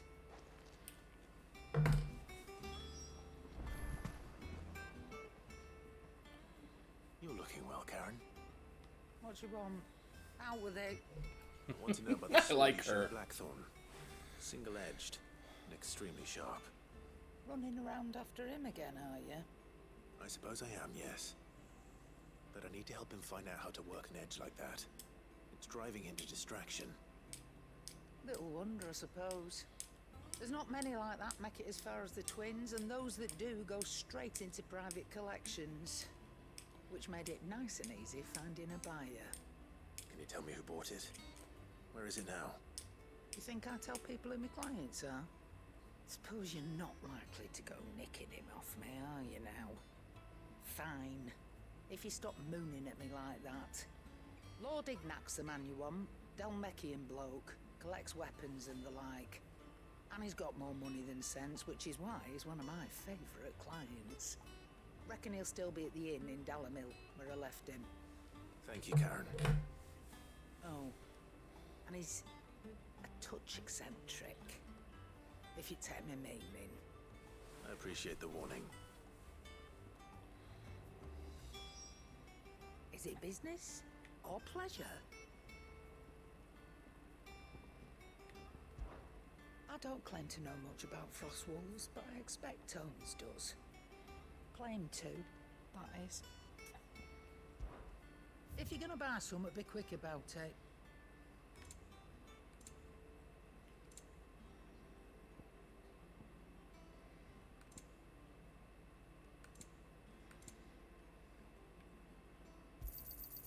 You're rubbing me blind, you know.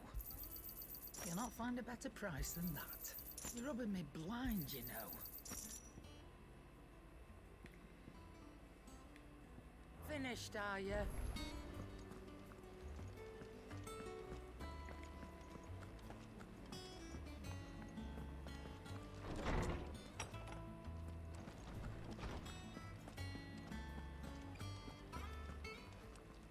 I've been live. Are you just saying I'm live now? I need to ask you about Torgal.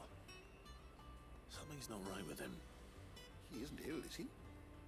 I don't think so.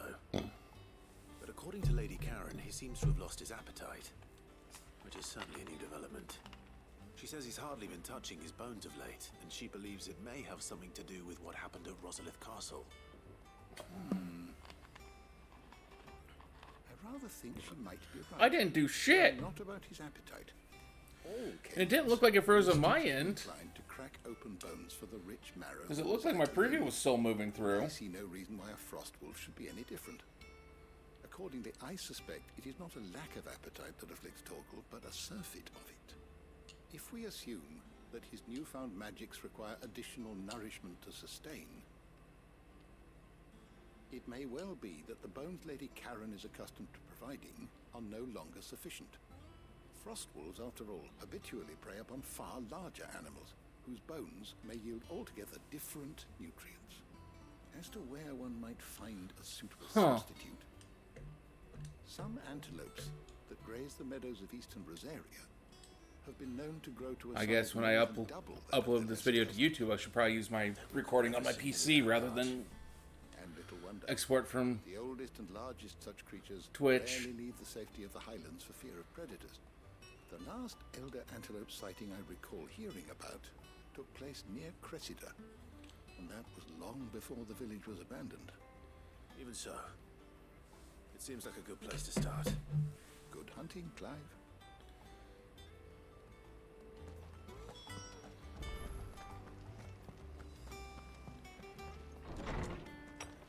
But no, I had no idea I was having stream issues, and I did nothing to fix it.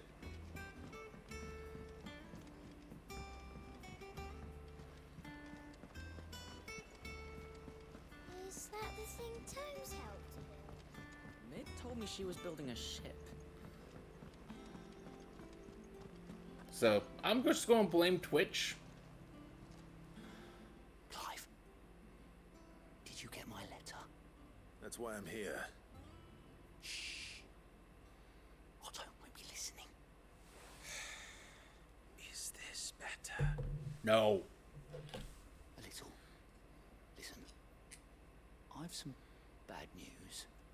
It turns out the hideaway may be slightly behind in its payment to certain lenders, and it's maybe my fault. But I swear to the goddess, I thought I had the numbers square. Oh well. Sadly, good job fixing it turned out to be more of by doing nothing? Circle. Yeah, that sounds all right. 0, you might say. I can straighten But it out. what's a I good swear. stream without some technical It's going to difficulties? take some time, and I'm going to need help keeping it from Otto. Bit late for that, I'd say. There you are! What a surprise! So let me get this straight. You forget to pay our lenders what they're due, and instead of coming straight to me, you get Clive to come to you. And I will dig you out of the hole you've dug for yourself. Clive, the man in charge of the place you've been cheerfully trying to bankrupt. And you thought this was a cunning plan. Why? Well, who needs paying? Oh, just Martha. Well, I mean, And the Dame. And, well, Lady Karen. But only 500 I have... talents. I kind of had it before, but it's just like, I generally don't have technical difficulties in the middle of a stream. I tend to have them immediately as I start, because I don't make sure everything's working before I start my stream. You see, and, well, I must have made some sort of... So I usually start stream, realize I'm having problems, cut off stream, fix them, and restart my stream. Searches were my responsibility. And it was my decision to entrust them to you. This is my fault. Do we have that much to hand? I can always ask my uncle. No, we don't. And no, you won't. We've lightened Lord Rossfield's purse enough. After the King's ransom we had off him, he deserves better than to see our begging bowl. Besides, we'll need to learn to stand on our own if we're gonna make this work. All right. But that doesn't mean you have to shoulder the burden yourself. The only thing I'd like is I need to get like a neat little like technical difficulties banner to throw up. Rocks. Or just its own scene. Rocks, he says. Worth 1,000 talents apiece, these are. Something Sid and I set aside for when times got lean. And I reckon 15 million in overdue debt probably qualifies.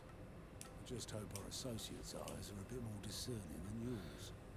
I'm sure there will be. You have a technical difficulties banner, it's called your stream. It's me making the rounds, really. But you know how it is with this place. Orders to bark, asses to wipe and all that. I know. Which is why I don't mind going in your place. Go.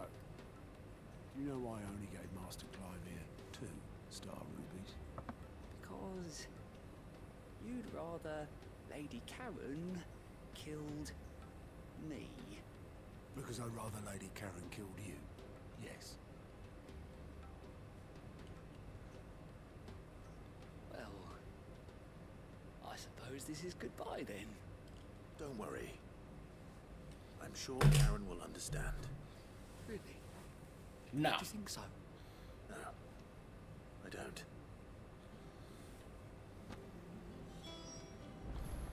That was not a question you should have asked. Okay. Let's start with this one.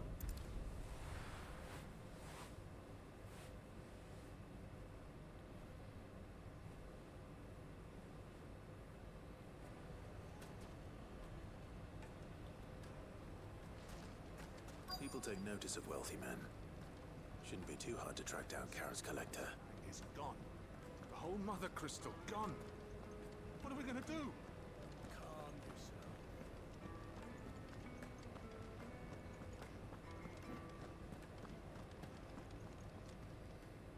My reputation will be ruined! Ruined! Calm yourself, Lord Ignac, I beg of you, before you do yourself a mischief. Before you do yourself a mischief, Hardly what? Intrusion, but Out! Get out! I paid for these rooms so I wouldn't be disturbed. Leave me be! Please, allow me to apologize. His lordship is going through a difficult time, and he's never been fond of guests arriving unannounced. I had like 9 side quests to do in this chunk, still working on them. Rid of the filthy oaf this instant! Very good, Lord Ignac. Would you mind stepping outside for a moment? why you would never. My, I take a problem with just the phrasing there. It's so odd. That? No, no, no. That's just how his lordship is. Though the morning's events have left him somewhat fractious. He's been dispossessed of his luggage, you see. The thieves also made away with a considerable amount of coin. Coin the innkeeper will soon be keen to collect. And I'd suppose a certain blade was among the stolen items. A single-edged sword. It was purchased from a merchant friend of mine. Ah, you know Lady Karen? Yes, I'm afraid it was. Then I'll retrieve Lord Ignac's luggage. But I have one condition. You have but to state it. You are welcome to anything that is within my power to grant. I want the sword. An audience with Lord Ignac. A few minutes should be enough. Then I'll be on my way. A condition I would be a fool to refuse. Of course, you shall have your audience. Damn it, I want the sword. I did not, no. Though some discreet inquiries made on his lordship's behalf mean that I know where you might find them. The bandit's bed. Every ill-gotten coin in Dalamon is said to pass through that disreputable corner of the Valcroy. And that's where I'm heading. I shall speak to Lord Ignac in your absence, and arrange for an audience upon your triumphant return. That will be very kind of you. Farewell, and best of luck.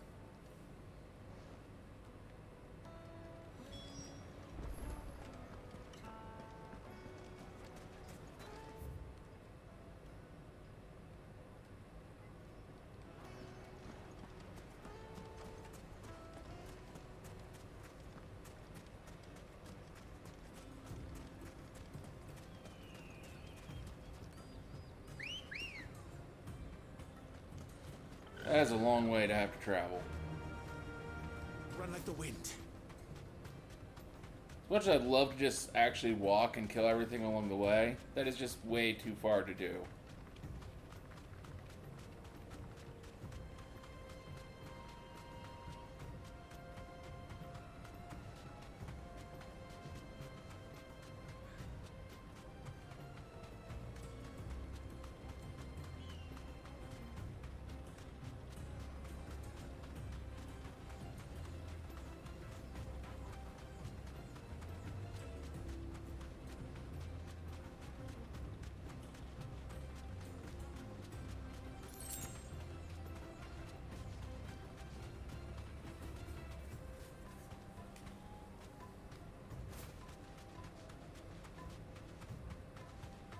Like, this desert is ginormous. It just...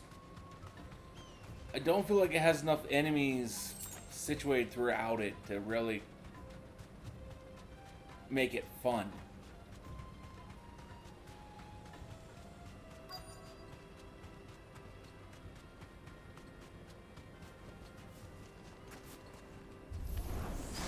We've got company! Come on, lads, let's tear the bastard's head off!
Damn, I was so close to just not ever getting hit during that. I'm so disappointed in myself.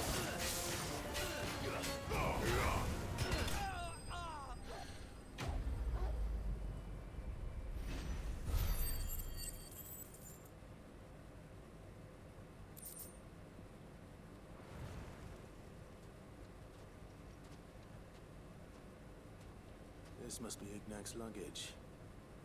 Nothing seems to be damaged. All right. Let's get it back to Dalamil.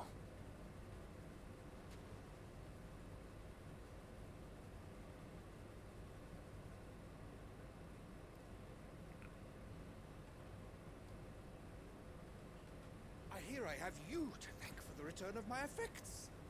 What shall I call you, my good man? Wyvern. Glad to make your acquaintance. A formidable name indeed. Well, Wyvern, I appear to be in your debt. Redeem here tells me you wished for an audience. Is that all? A few moments of your time should suffice, yes. You're a peculiar fellow, Wyvern. All right, speak. Master Wyvern was wondering if you could tell him about a certain single-edged sword you recently acquired. Oh, a true work of art, that one. Karen drove me hard on the price, but I would have sold her Radim here to get my hands on that sword. It was made in the Outer Isles, far beyond the Twins, and is used exclusively by the practitioners of a unique school of swordsmanship. They believe no combat should ever exceed a single strike, and hone their blades to such perfection that none ever does. Each sword is made for that one perfect stroke, and for that stroke only. They crack upon a second blow. There's a brutal sort of beauty to it, really. But how do they hone such an edge? Fine question. Why, they use a whetstone, of course. Whetstones, rather. A whole array of them, ranging from the coarse to the fine. 10,000 licks with the sharpening stone, then 10,000 more. But it is the final stone which lends the blade its legendary sharpness. A mineral quite foreign to this great realm of ours. And that is the key. The secret ingredient. Wyvern, it occurs to me that my little lecture is hardly equal to services rendered. Take this, together with my regards. The very stone of which I spoke, far rarer among collectors than even the blade itself, and a far more fitting payment. Thank you. Pardon the intrusion, my lordship. However, it is long past time we prepared ourselves to depart. So it is. I am locked in bitter competition with a rival collector of curiosities. I am one step ahead of the unscrupulous scoundrel, but he is hard at my heels. And there are many other collectors out there. Too many to count, but only one do I consider my nemesis. Lord Byron Rosfield. He is a perennial thorn in my side. I can imagine. Farewell, Wyvern. May our paths cross again. Considering that you just said Rosfield was your nemesis, we will be. I am quite certain of that. I think his lordship is rather taken with you, Master Wyvern. Thank you again for your assistance. Coming, my lordship. I'll be right there.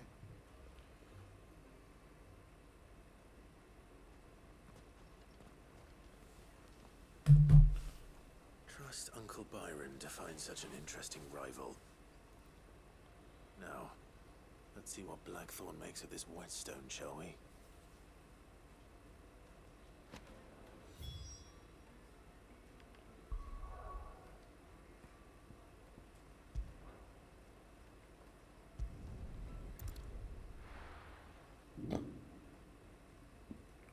Well, since we've got a hell of a storm outside now.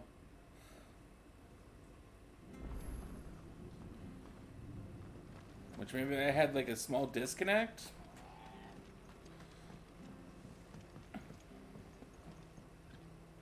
That, I mean, Streamlabs just never told me about. Clive, we weren't expecting you. I wasn't expecting to be here, but it seems we still owe you a considerable amount of coin for your help with our rebuilding efforts. And though I doubt it's what you were expecting, we were hoping you'd take this as payment.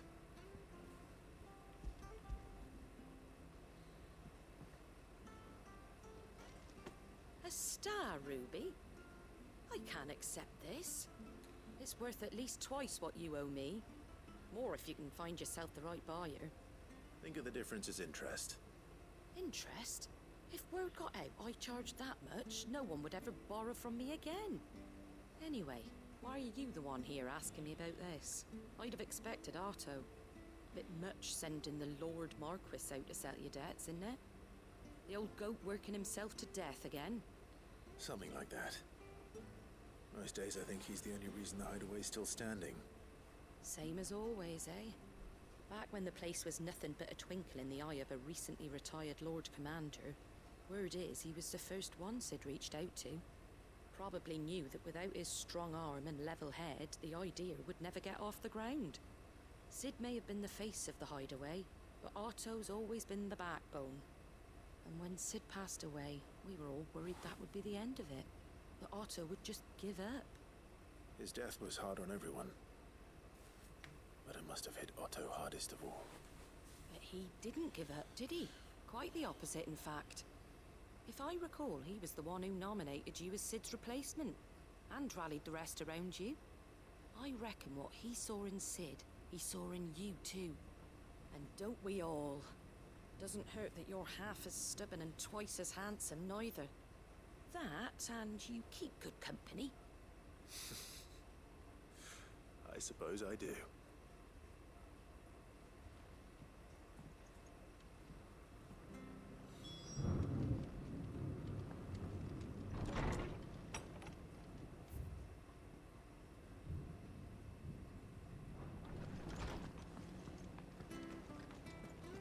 Okay, let's go kill some elder antelopes.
Actually, I won't put that on my...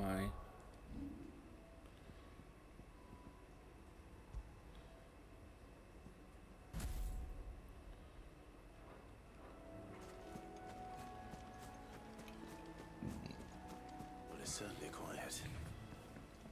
If I were a giant antelope, it would seem like just the place.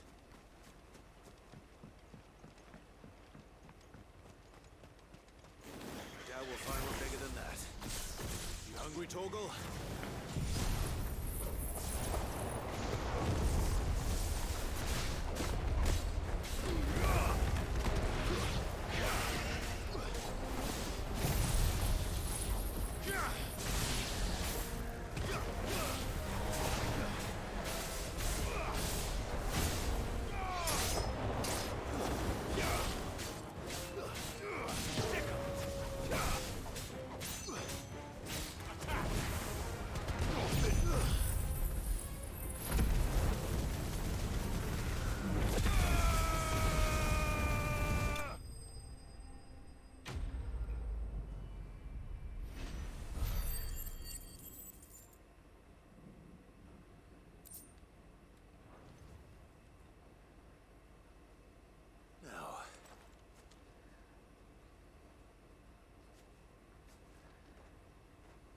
Will it be enough, I wonder?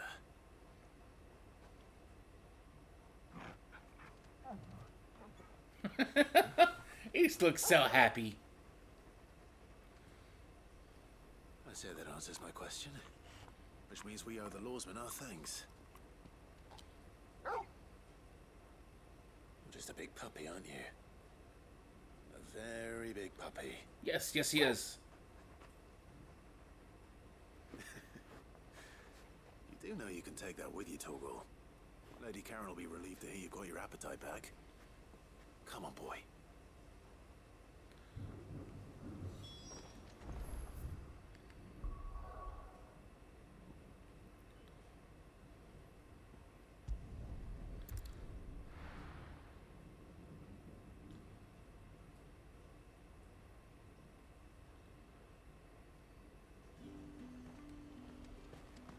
There's talk at the glass.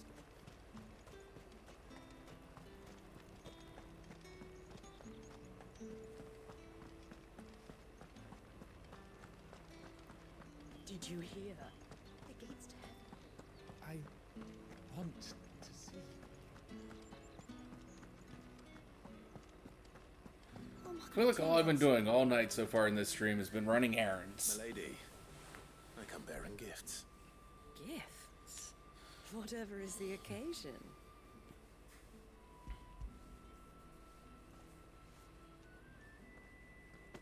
Oh my. Clive, you really have outdone yourself. Otto asked me to give it to you. To settle the Hideaway's debt with the Veil. And to compensate you for the time it took us to do so. You disappoint me, Clive. I thought you might finally be warming to me. Tell Otto he can keep his baubles. I tried to tell him as much the first time around. The man owes me nothing, nor does the Hideaway. My contribution to the restoration effort was made freely and willingly. It was the least I could do. You once told me Sid did you a kindness. I'd like to do the same. Please, accept it. For my sake. And for Otto's. For all of us. For all you've done. It is rather fetching, isn't it? Very well. Otto is lucky to have you, Clive.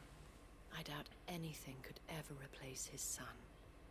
But you and the others at the Hideaway are the closest thing he has to family. Otto had a son. Long ago, yes. Sid told me Otto lost him when he was just a boy, and blamed himself for not being able to stop it.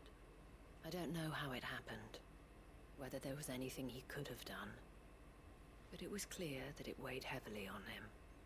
I didn't know. How could you have? I doubt anyone did. Besides Sid, I've never met a man more keen to bear his sorrows in stoic silence. An ill habit, given that both have always been surrounded by friends desperate to help them. I'm beginning to see that.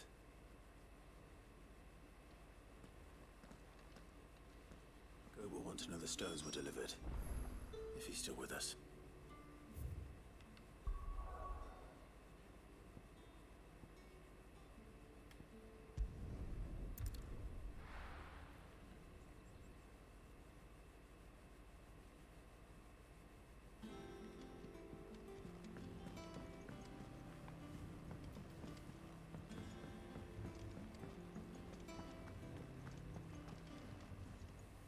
I noticed you and Torgal had gone off somewhere. Take him for a walk, did you? You could say that.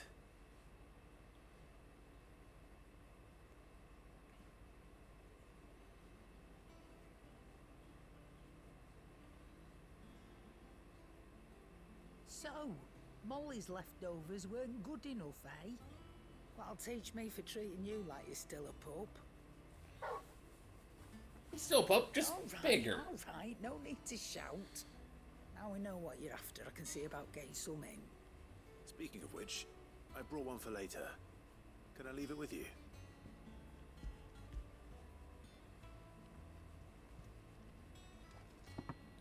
You can, aye.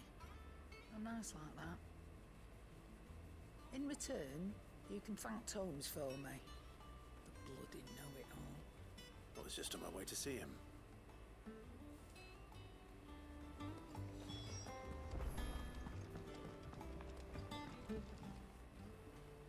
Sorry for the wait, but hopefully you'll agree it was worth it.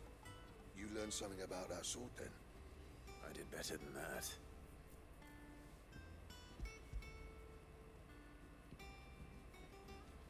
A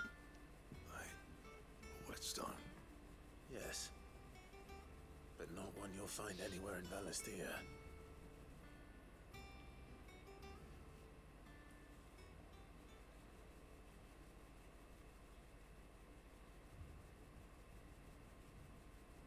No wonder I couldn't get the same finish on the grinding wheel.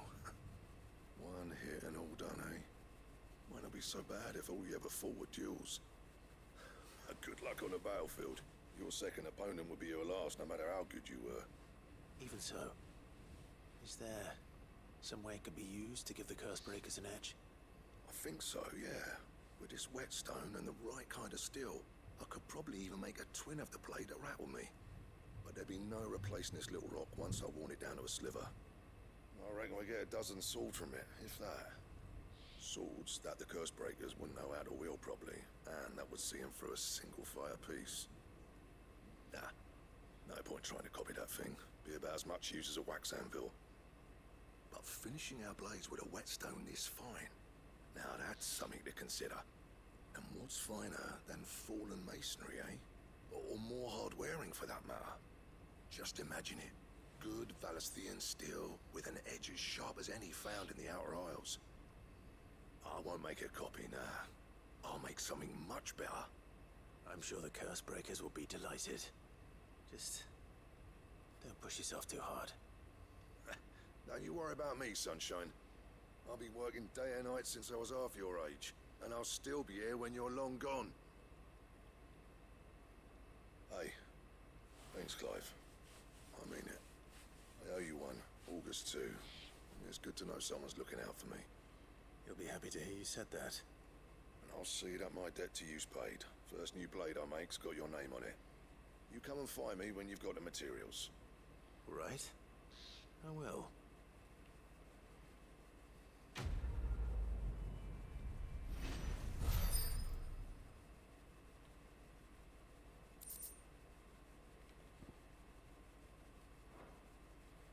Excalibur.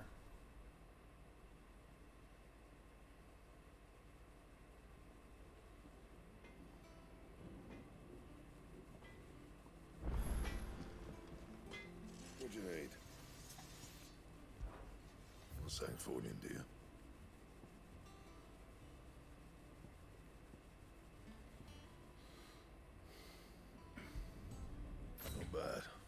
do say so myself.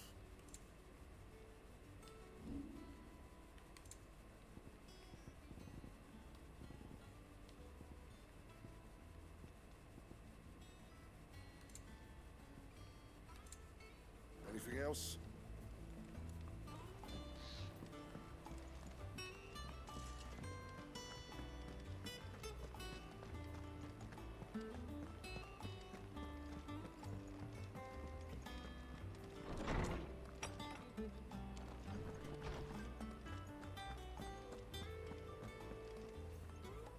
Ah, Clive.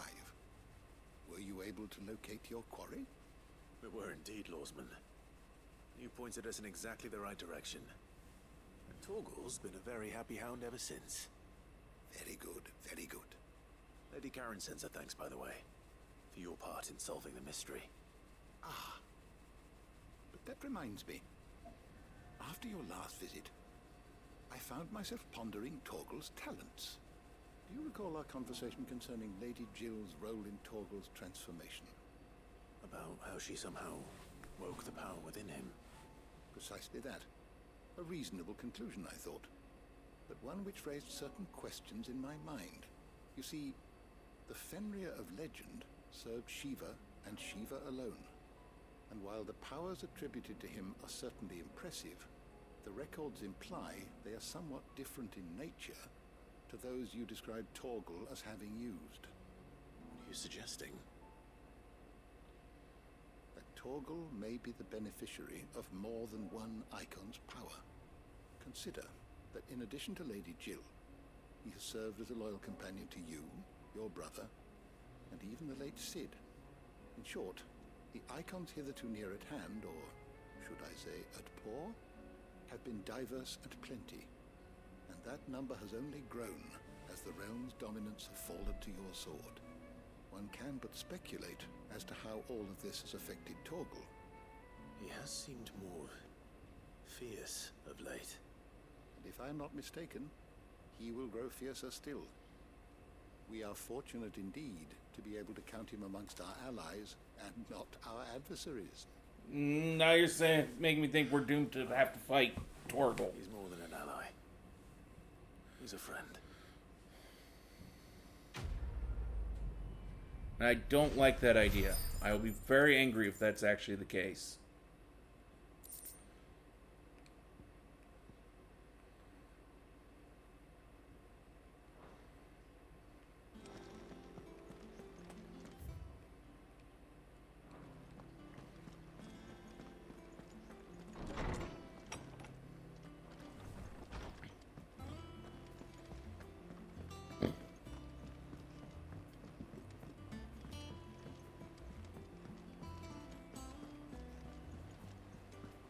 Is that the thing Tomes helped? Mid told me she was building a ship.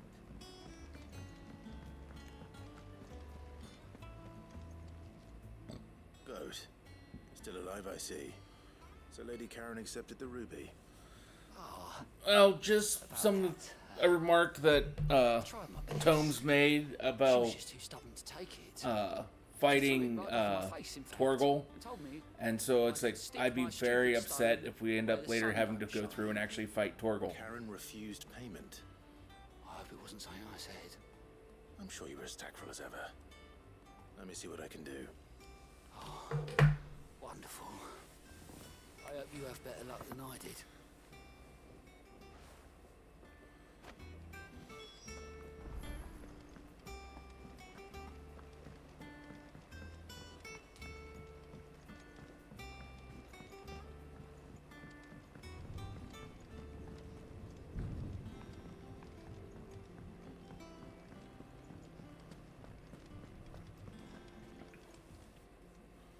Lady Karen, Goad tells me you weren't happy with our offer.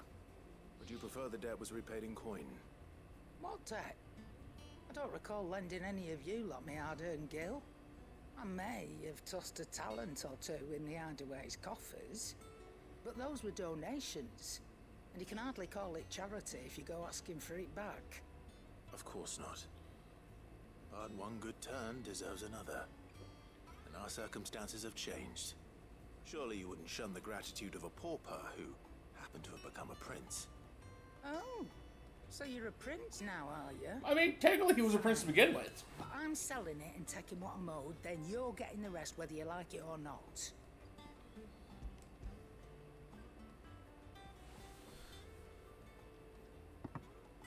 No fighting best boy that you're aware of. A decent trader might nab 1,000 talents for a star ruby. A canny one, meanwhile, might claim it were nicked from the belt of Sid the Outlaw himself and ask twice as much. Might be I already have a buyer in mind. Might be you even know her. A fine continental maid whose beauty's only eclipsed by a guile in commerce. You wouldn't mind, would you? Not at all. Just be sure to tell her that it's always a pleasure doing business.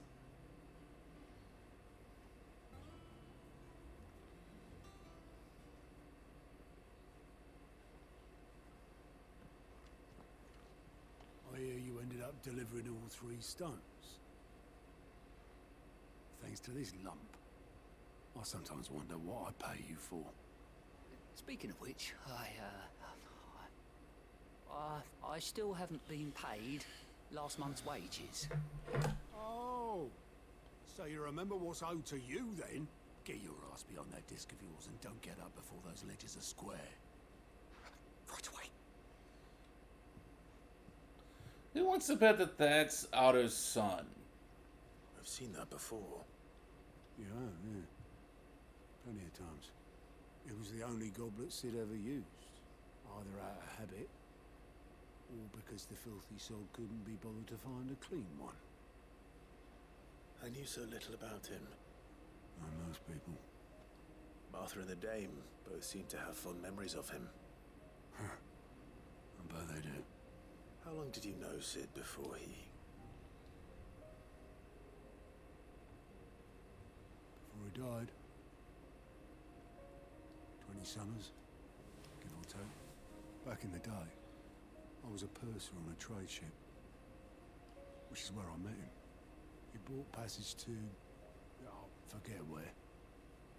But having nothing better to do on the long nights, we set up drinking island rum till the morning bell dragged me back to my duties.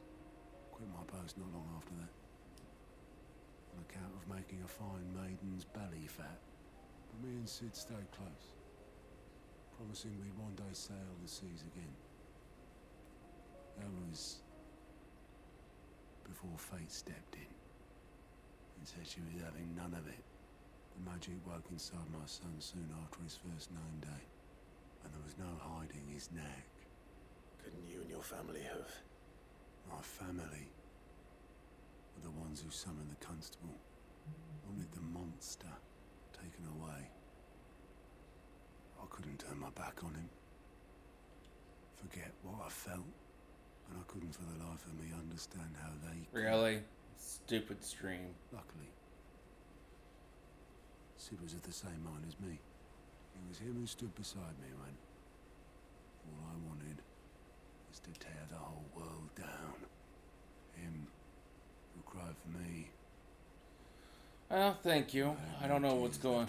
I'm guessing it's probably due to the storm outside. Who swore he'd do everything he could to stop it from happening again. And he was true to his word, too. Left the Royal Army once and for all. But I still find it odd that like Streamlabs not warning me about having a disconnect. Just like that. Threw away everything he had. All to right a wrong that no one else had the courage to face. I knew then I'd follow that man to the ends of the earth.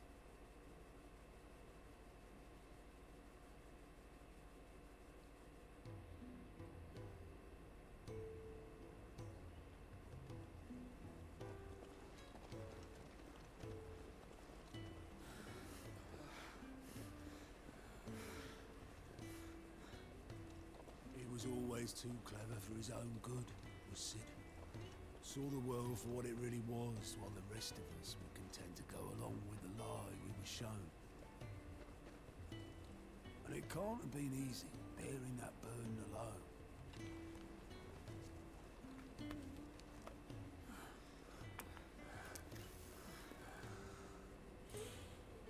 But he didn't let it stop him. everything what he believed was right. And that gave us faith in him. Faith he'd steer us true. So I swore to myself that I'd always be right behind him, ready to catch the stubborn sod, if ever he should fall.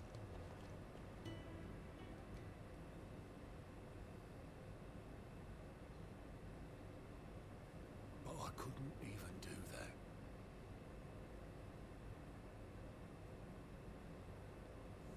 Ignore me, just the ramblings of a tired old man. Leave that lot. I'll tidy it up in a bit.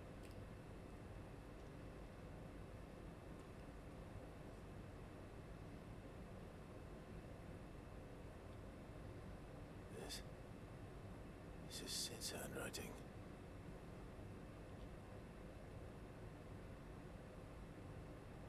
Dear Otto.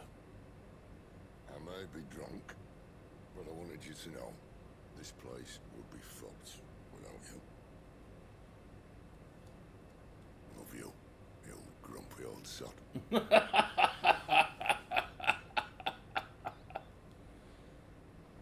This note.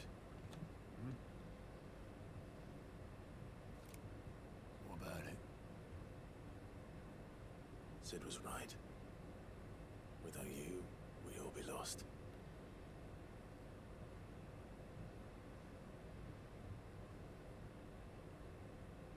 You should have bloody well said so then. Just once. Before he went. But then, why would he? Him or anyone? I'd only have told him to piss off.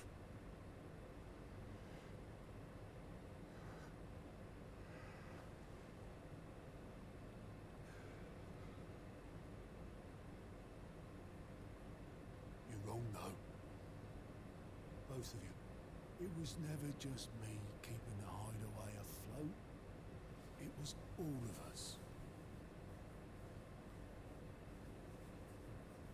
I just shoved people in the right direction. Barely seem to be able to do that anymore.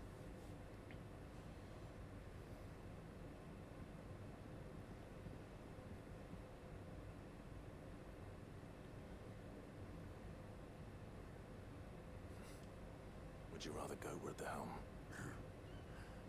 Well, maybe I've got a few more years left in me. I'm going to hold you to that, Otto. Before you go, Sid would have wanted you to have this. But this'll do me just fine.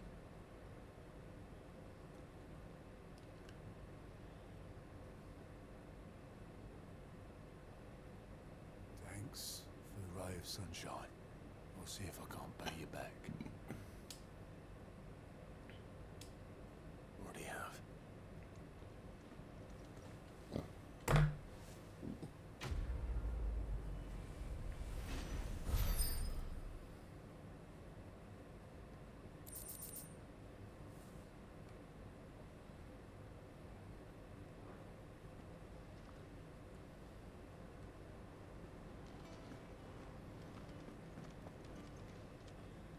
Welcome to the Patron's Whisper. Is everything we've received and everything promised?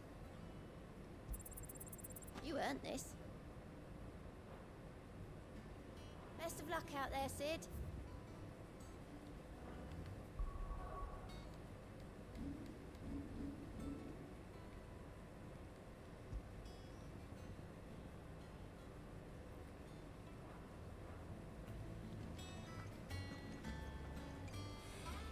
All right, Clive. Asterix. We'd finished sending half the hideaway traipsing across the twins, has she? I swear, that girl'd do anything to put off visiting her old dad's grave. No excuses now, though, eh? Not quite. She said there was one final thing she had to take care of. I'm sure she'll be finished soon enough. She said that? In those words?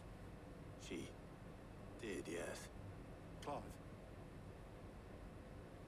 Were you born yesterday or something? There is no thing.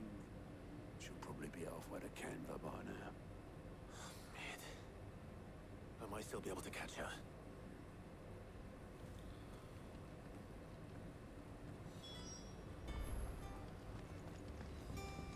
It told me she was building a ship. Is that the thing Tomes held? Obolus, have you seen Mid? Yep. In a boat. Going that way. Then I'm too late. You in a hurry at all, are you? I offered to take her across, but she wouldn't wait. Just paid for a dinghy and rowed off. Oars going like the clappers. Got some life in her, ain't she? But anyway, I was on my way up to see you, as it happens. Got a letter for you. Urgent, by the sound of it. One of your uncle's men said I was to hand it to you in person, post bleeding haste. And you're here now. Thank you, Obolus. Don't mention it. What tidings, Uncle? Nothing good.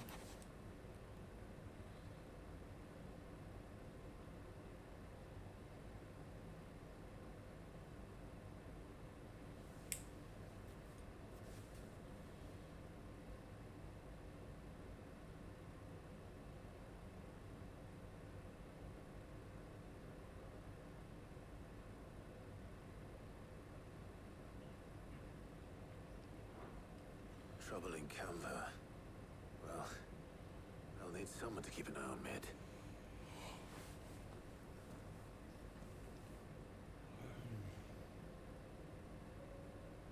So what? Mid got us to do all the dirty work and then just sailed off into the sunset? It, seems that way. Well, nothing we can do about it now. But next time you plan on visiting Sid, you might want to tie her to something before you suggest it. Ah, don't be so hard on her. Got to admit, the dirty work was kind of fun. Everyone pitching in, all that bollocks. Just like when we built this place. You're right. Anyway, we all set to head to the old hideaway. I could do with getting to Canva pretty sharpish. Wouldn't do to keep Lord Rosfield of the Seven High Houses waiting now, would it? Not after he asked for me personally. Gav will be leaving with me. Will you mind the place while we're gone? You can count on me. Just be sure to give Sid and the others my regards. Right. Oh, by the way, Jill will be joining us too. She's got some things to take care of, but she'll meet us there. I hope she's telling the truth at least.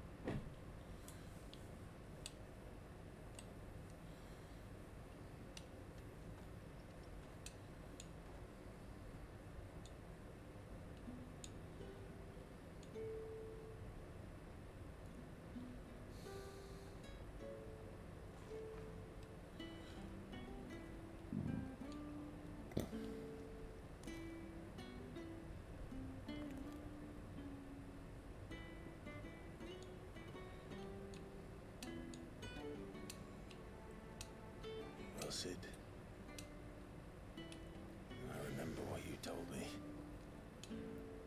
But if no one is listening to what you have to say, you may as well not say it.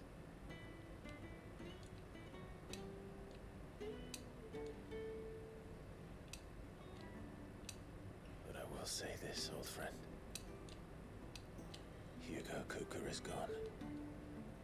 His shadow looms over us no longer. It's a pity the Phoenix can't be in two places at once. If he'd have been with us, maybe he could have done something for the lost. Not even the Phoenix can bring people back from the dead. Life has a beginning and an end. So we must live while we have the chance. Not as slaves to the crystals, but as free men. May we join you?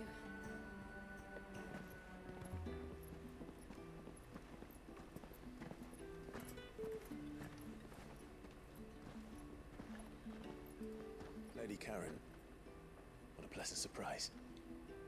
I thought I'd drop by and see how you were all doing before heading off to restock my supplies.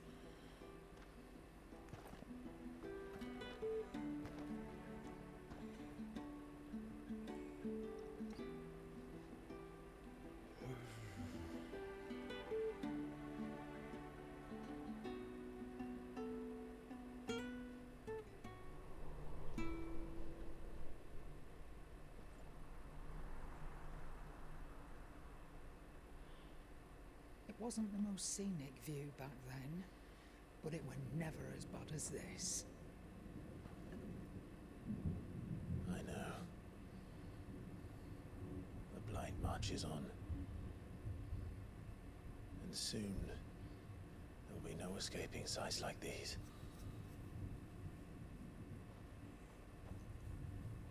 So our mission remains unchanged. We cannot stop until every Mother Crystal is gone, and their thirst for ether with them. The only one that remains in Storm is Drake's Tail in the Crystalline Dominion. Our next target. We're going to Twinside. It's the capital of the Empire these days. I wouldn't like to think how tightly guarded they've got the place. Not that that'll stop you. But we do well to scout it out before you go charging in. We would indeed. If you're off to the Dominion, you can take this great lump with you. Oh, I am sorry. Have you forgotten you're the most wanted man in the Twins? I thought you might like to disguise yourselves as the attendants of a travelling trader, assuming you've no better ideas. You wanted to buy yourself some tools, didn't you? Well, now's your chance. You're letting me go with them? Oh, thanks, Nan. Stop that! You break me bones, you great galoot.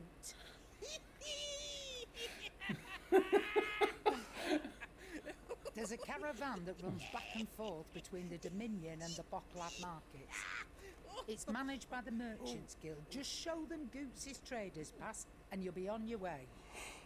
It'll be a damn sight less risky than footing it the length of the Crystal Road.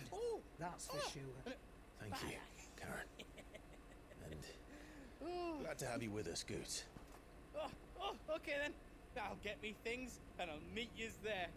See yous down in Bocklad. Get off! Me poor fingers! Jill, you're with me. Understood. And Gav, Already on my way, Captain. be careful. Aren't I always?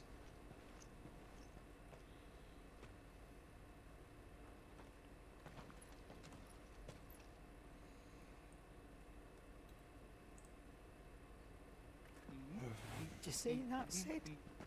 Your protege's making a proper little outlaw of himself.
How are you feeling?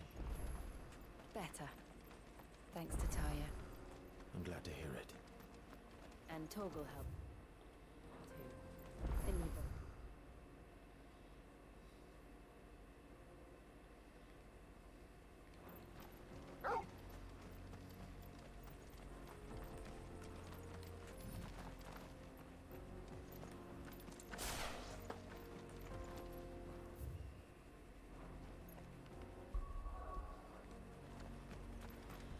What do I do? What happened to my mini-map?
This used to be a trade route for merchants crossing the Scars, till the Republic laid a new road wide enough to let wagons pass, and all official traffic moved there.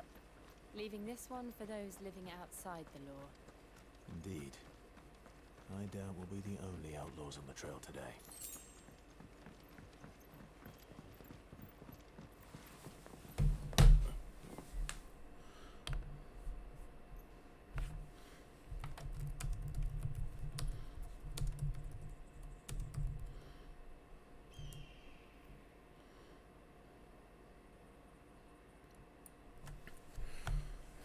Apparently there was a meme. Apparently.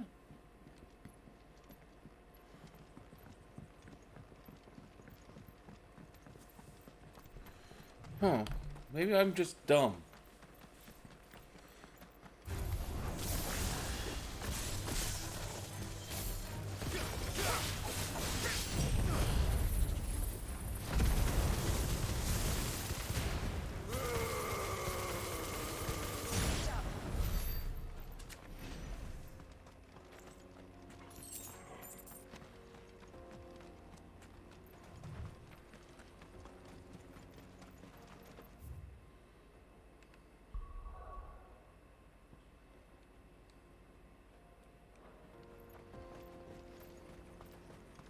So what do you think? Really? It's as bad as that? Oh, aye. There's trouble up ahead. And too much of it for us to handle. I take it there's danger on the road. What about this fearsome-looking fellow? You think he'd be equal to the task? Oh, no doubt. Assuming he's willing to hear us out. It sounds like these two are up to trouble. Well met, friend. My brother and I have been tasked with finding a merchant's missing cart. You seen it by any chance? How does a merchant misplace his cart? Oh, the man's a coward. When he thought goblins might come a-snarling, he ran, leaving his livelihood abandoned in the pass. He sent the two of us to fetch it, but it's gone. Now, I'm not much of a thinker. I know the work of thieves when I see it. My brother's right on all accounts. And by my estimation, the bastards are lying in wait just down the road. We may have seen our share of action, true, but we've not got the skill in arms to boldly brave an ambush. You, however, have the look of a man who needn't fear a band of backwater ruffians. What do you say? Will you help us out? Chances are they'll come for you either way. But if you promise to lend us a hand, at least you'll pocket a reward for your troubles. Yeah, we'll go. Well, if I'm going to have to deal with them anyway. You've clearly got a fine head on those broad shoulders. We're lucky you came along. Now, hoping to make a heavy purse in Bocklad, Our merchant friend loaded his cart with as much as it would carry. Reckon he won't be forking over the rest of our fee if we don't find those goods. So, while you're seeing to those bandits, you keep your eyes open. All right. Just don't expect me to drag the cart out of there myself. No. You can leave the cart to us. You just put an end to those bandits and point us in the right direction. You do that, we'll take care of the rest.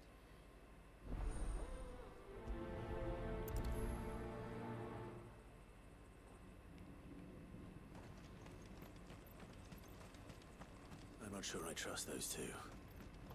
But if there are bandits lying in wait, I should probably take it. Look lively, you lot. We've got guests. These must be our bandits.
That's them dealt with.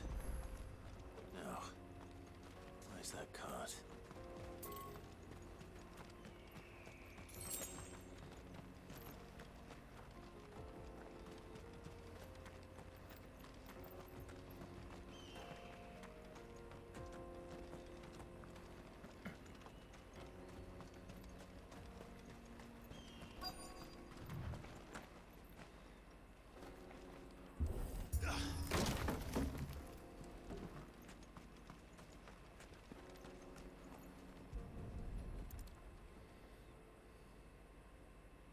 Getting all of this out of here will be a nightmare. Seems we found ourselves the right man for the job, wouldn't you say? Found the cart and didn't leave a single bastard breathing. Our merchant friend will be delighted. And how exactly will he be getting his goods out of here? You leave that to us. After all, it'd be wrong to make such a fine warrior haul cabbages to market. You've done your part. And that's all you need to worry about. Here. Sure it is. Sure we'll be meeting again. It's been a pleasure. Now piss off. There's no need to be so rude, brother.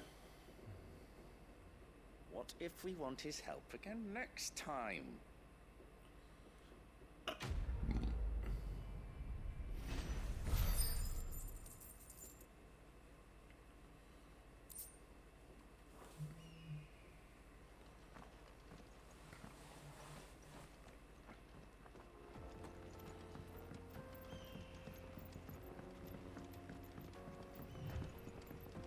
I see the Dalnecs lag behind Rosaria when it comes to bridge building. The fallen ruin should hold, at least.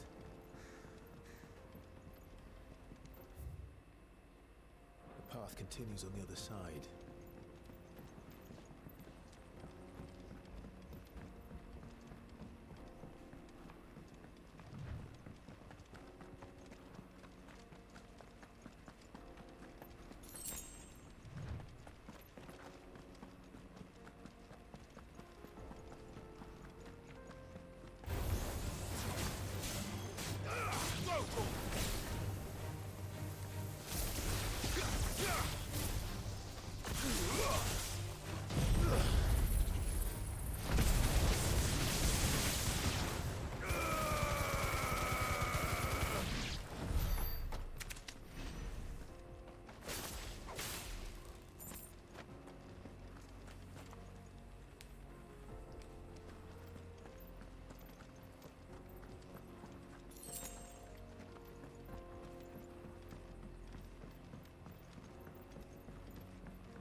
So this is Zemeckis. The land of the gods. It's even more impressive than I imagined. I remember being captivated by the story as a child. Long, long ago, man was overcome by avarice and challenged the gods in a bid to win their power. The final battle took place here, at these falls. Or so the legend goes. If anyone ever manages to plumb those depths, perhaps we'll learn if there's any truth to the tale. That the gods emerged victorious and punished man for his defiance by visiting upon him 2 curses. Dominants and bearers. To tell the truth, I always thought it strange that the dominant and their icons were deemed a curse. Back home, the dominant inherited the throne. They were admired and exalted, not spurned. Whenever I got to that part of the story, I always assumed there must be something I'd misunderstood. You had a lot of storybooks, didn't you? In your room, I mean. When we were young. The old legends were always my favorites. Epic battles between gods and men. Father encouraged me to read as much as I could. He thought it good for my education. You really were a boy like any other, weren't you?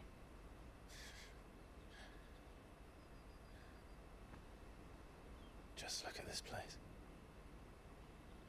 It's enough to make you believe the legends are true. I know.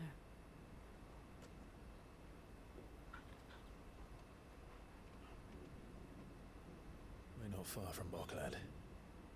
The road will be busier up ahead. And we'll have to keep our wits about us.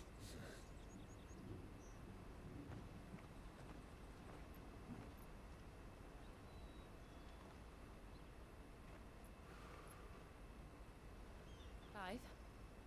Something wrong? Nothing. It's nothing. Uh-huh, sure it wasn't.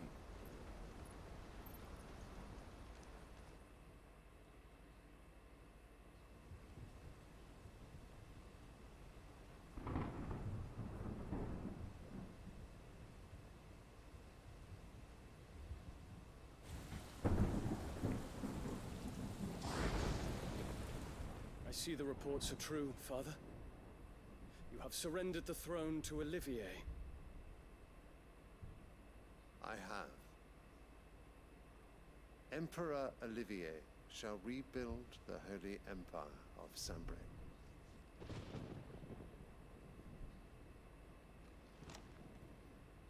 How is he to rule an empire? He is but a boy. I shall advise him until he comes of age. Father, please. Or for as long as I am able. The empire we seek to build needs young blood to rule it, and I can think of none better suited to the task.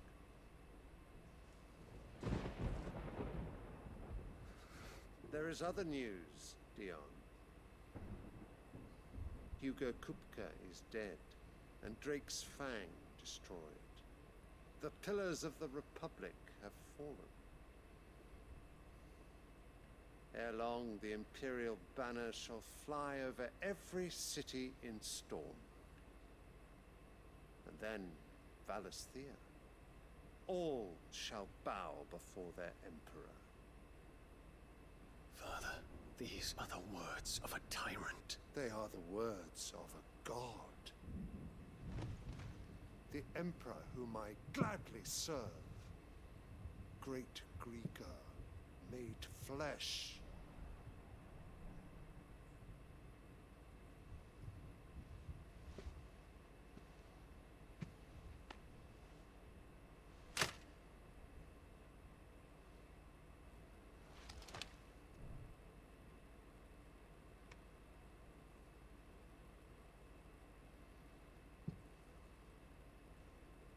Return to your camp, Dion, and ready your forces. It is time to show the world the true power of Sanbreque.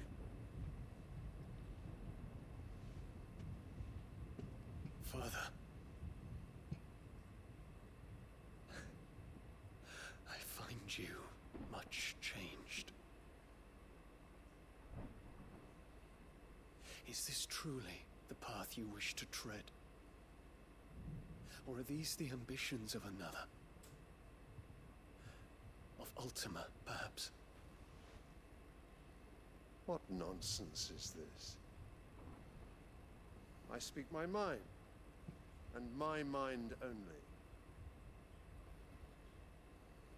Though I do owe Annabella thanks for reminding me of certain truths regarding the nature of nations, of rulers, and of the divine.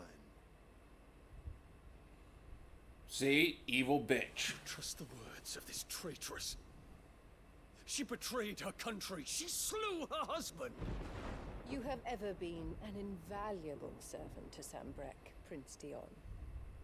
I trust you will continue to serve your Emperor in the wars to come. The canker! Silence! Insolent wretch!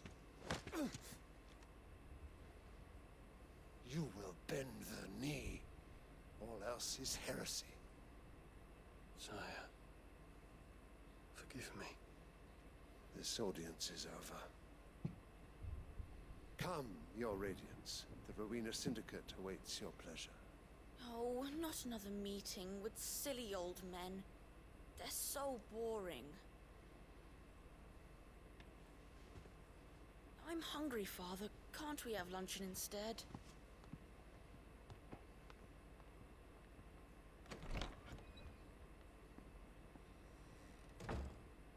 Does it pain you that you will not inherit your father's throne? I have suffered worse.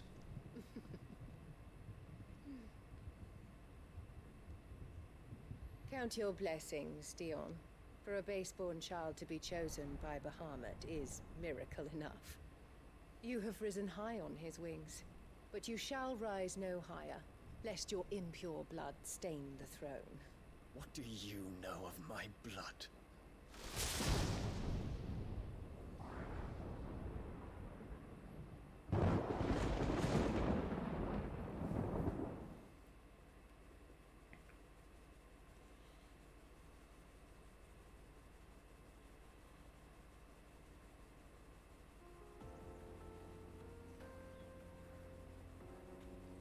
The Boklab markets are to the north. We just need to hug the coast.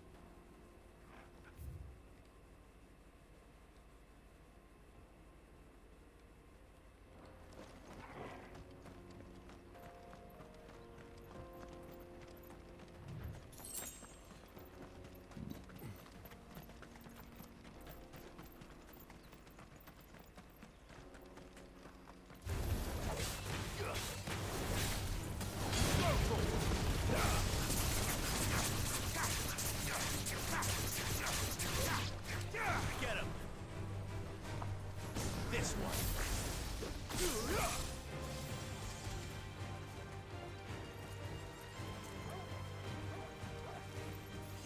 Farewell.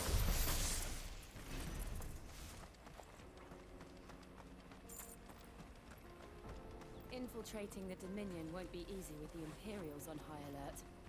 No. His Radiance has lost one capital already.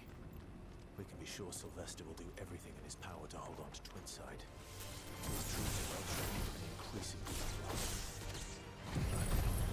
It's not as if we can leave this until...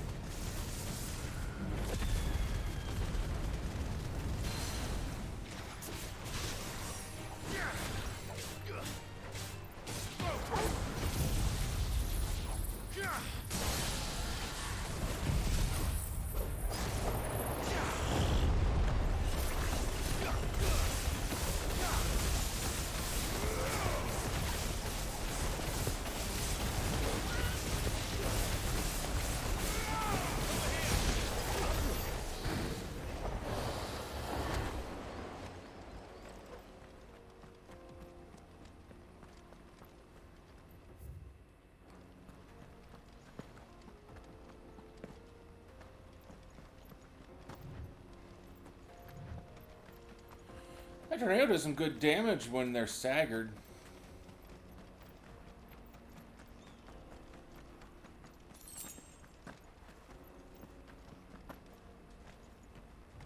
They've closed the road to Randalar. If the siege breaks, they'll need more than this to stop the Imperial legions marching on the capital.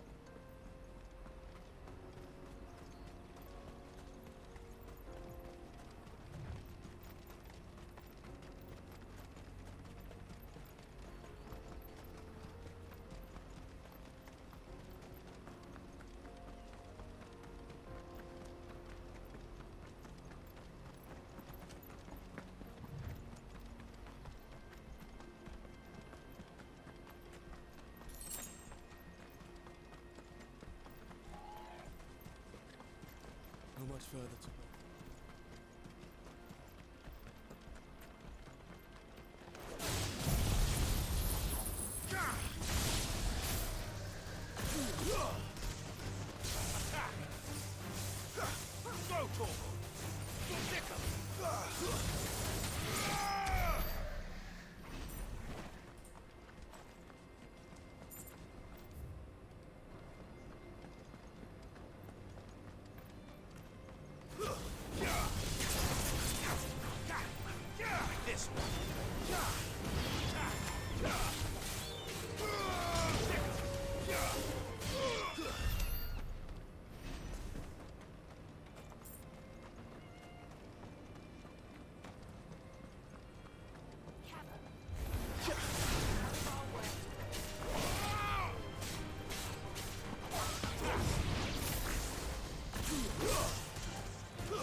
no crystals here.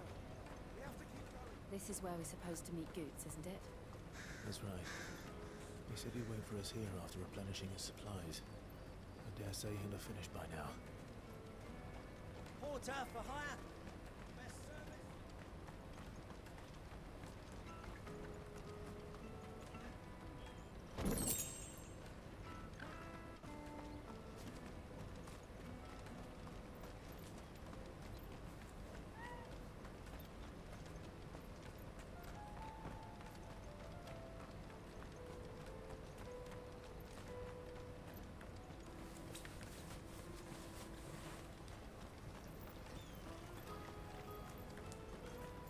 What do you think, girl?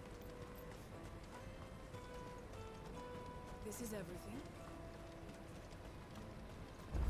Let me carry your goods. I'm cheap.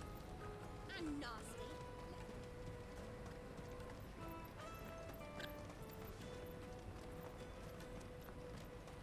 Okay.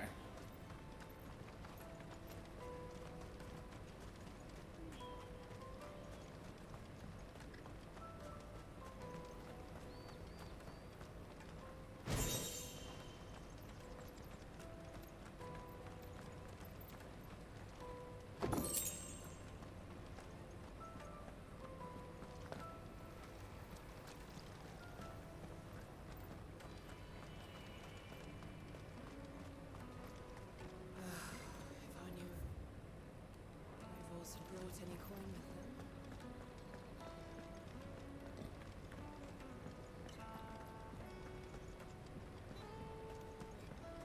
I hear the brothers found another victim. I believe it, all right. What's that? The third this month.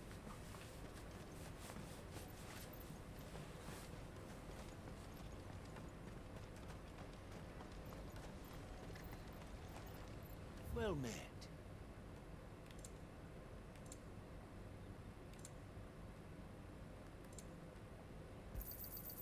You've a discerning eye. Out of my sight, wretch.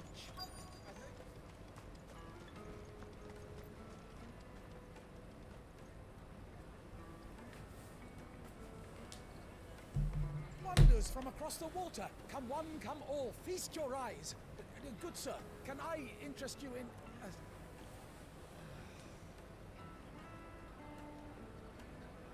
How much? For a measly crust of bread? You won't find any cheaper. Not nowadays. But you're more than welcome to look.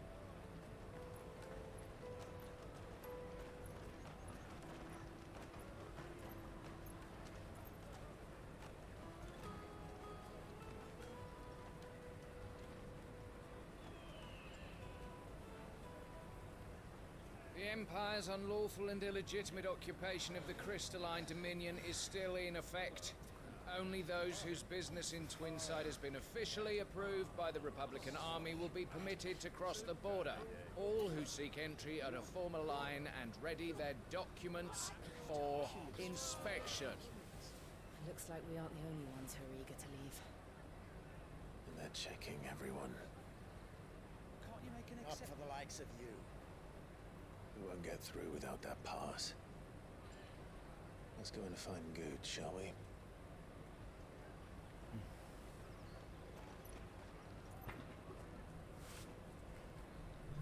He must be around here somewhere.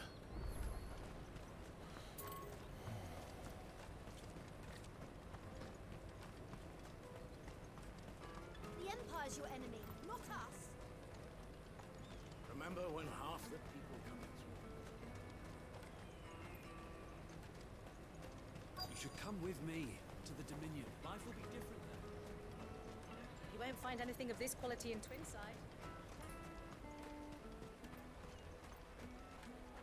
Caravan stops next. Juicy pears! Slake your thirst without a crystal.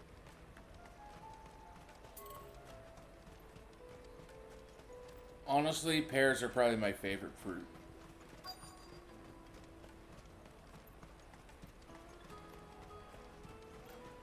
I'll take the large one. An excellent choice. Ah, good. There you are. Clive, I'm so sorry. Don't tell Nan, will you? Slow down, Goots. Just tell us what happened. It's betrayed us, Pass. It's gone. We cannot ride the caravan without it. We won't even be able to get through the flipping checkpoint. Do you remember when you last saw it? It was in my pocket a minute ago. Then a bairn bumped into me and... Yeah. You don't think that they might have nicked it, do you? It wouldn't surprise me. A busy market like this is prime territory for pickpockets. So, to get the pass back, we need to find this child. Where would we even start? I know where! I've got a pal in Bocklad who might be able to help us. No one knows more about what goes on round here than she does. Where do we find her? She's the owner of the Crimson Caravans, up that way. Sign's got a red chocobo on it. No time like the present. You two go on ahead. I'm gonna check the rest of my stuff, make sure nothing else is missing. Right. We'll meet you there. Although, I think this is probably about where we're going to call it for the night.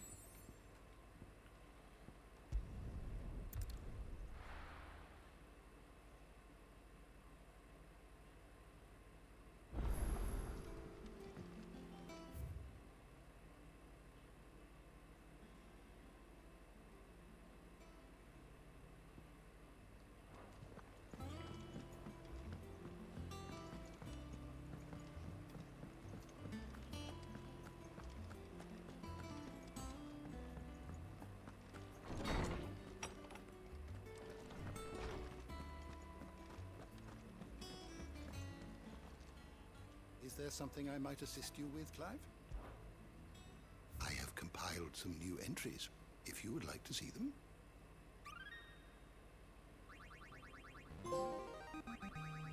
Now this, I believe you will find most interesting.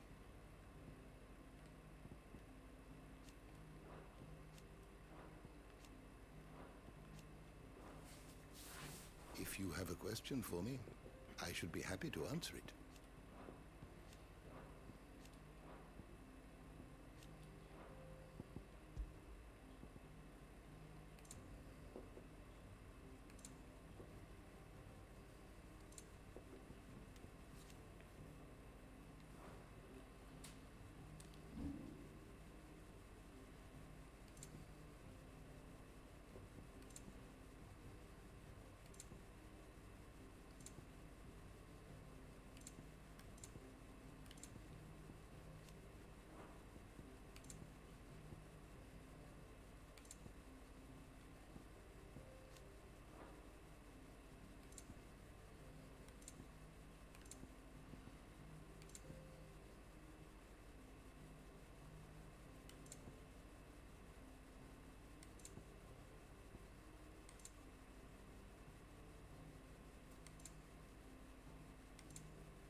Okay. Well, thank you for joining us here this evening. We'll be back here later. But for now, have a wonderful rest of your night.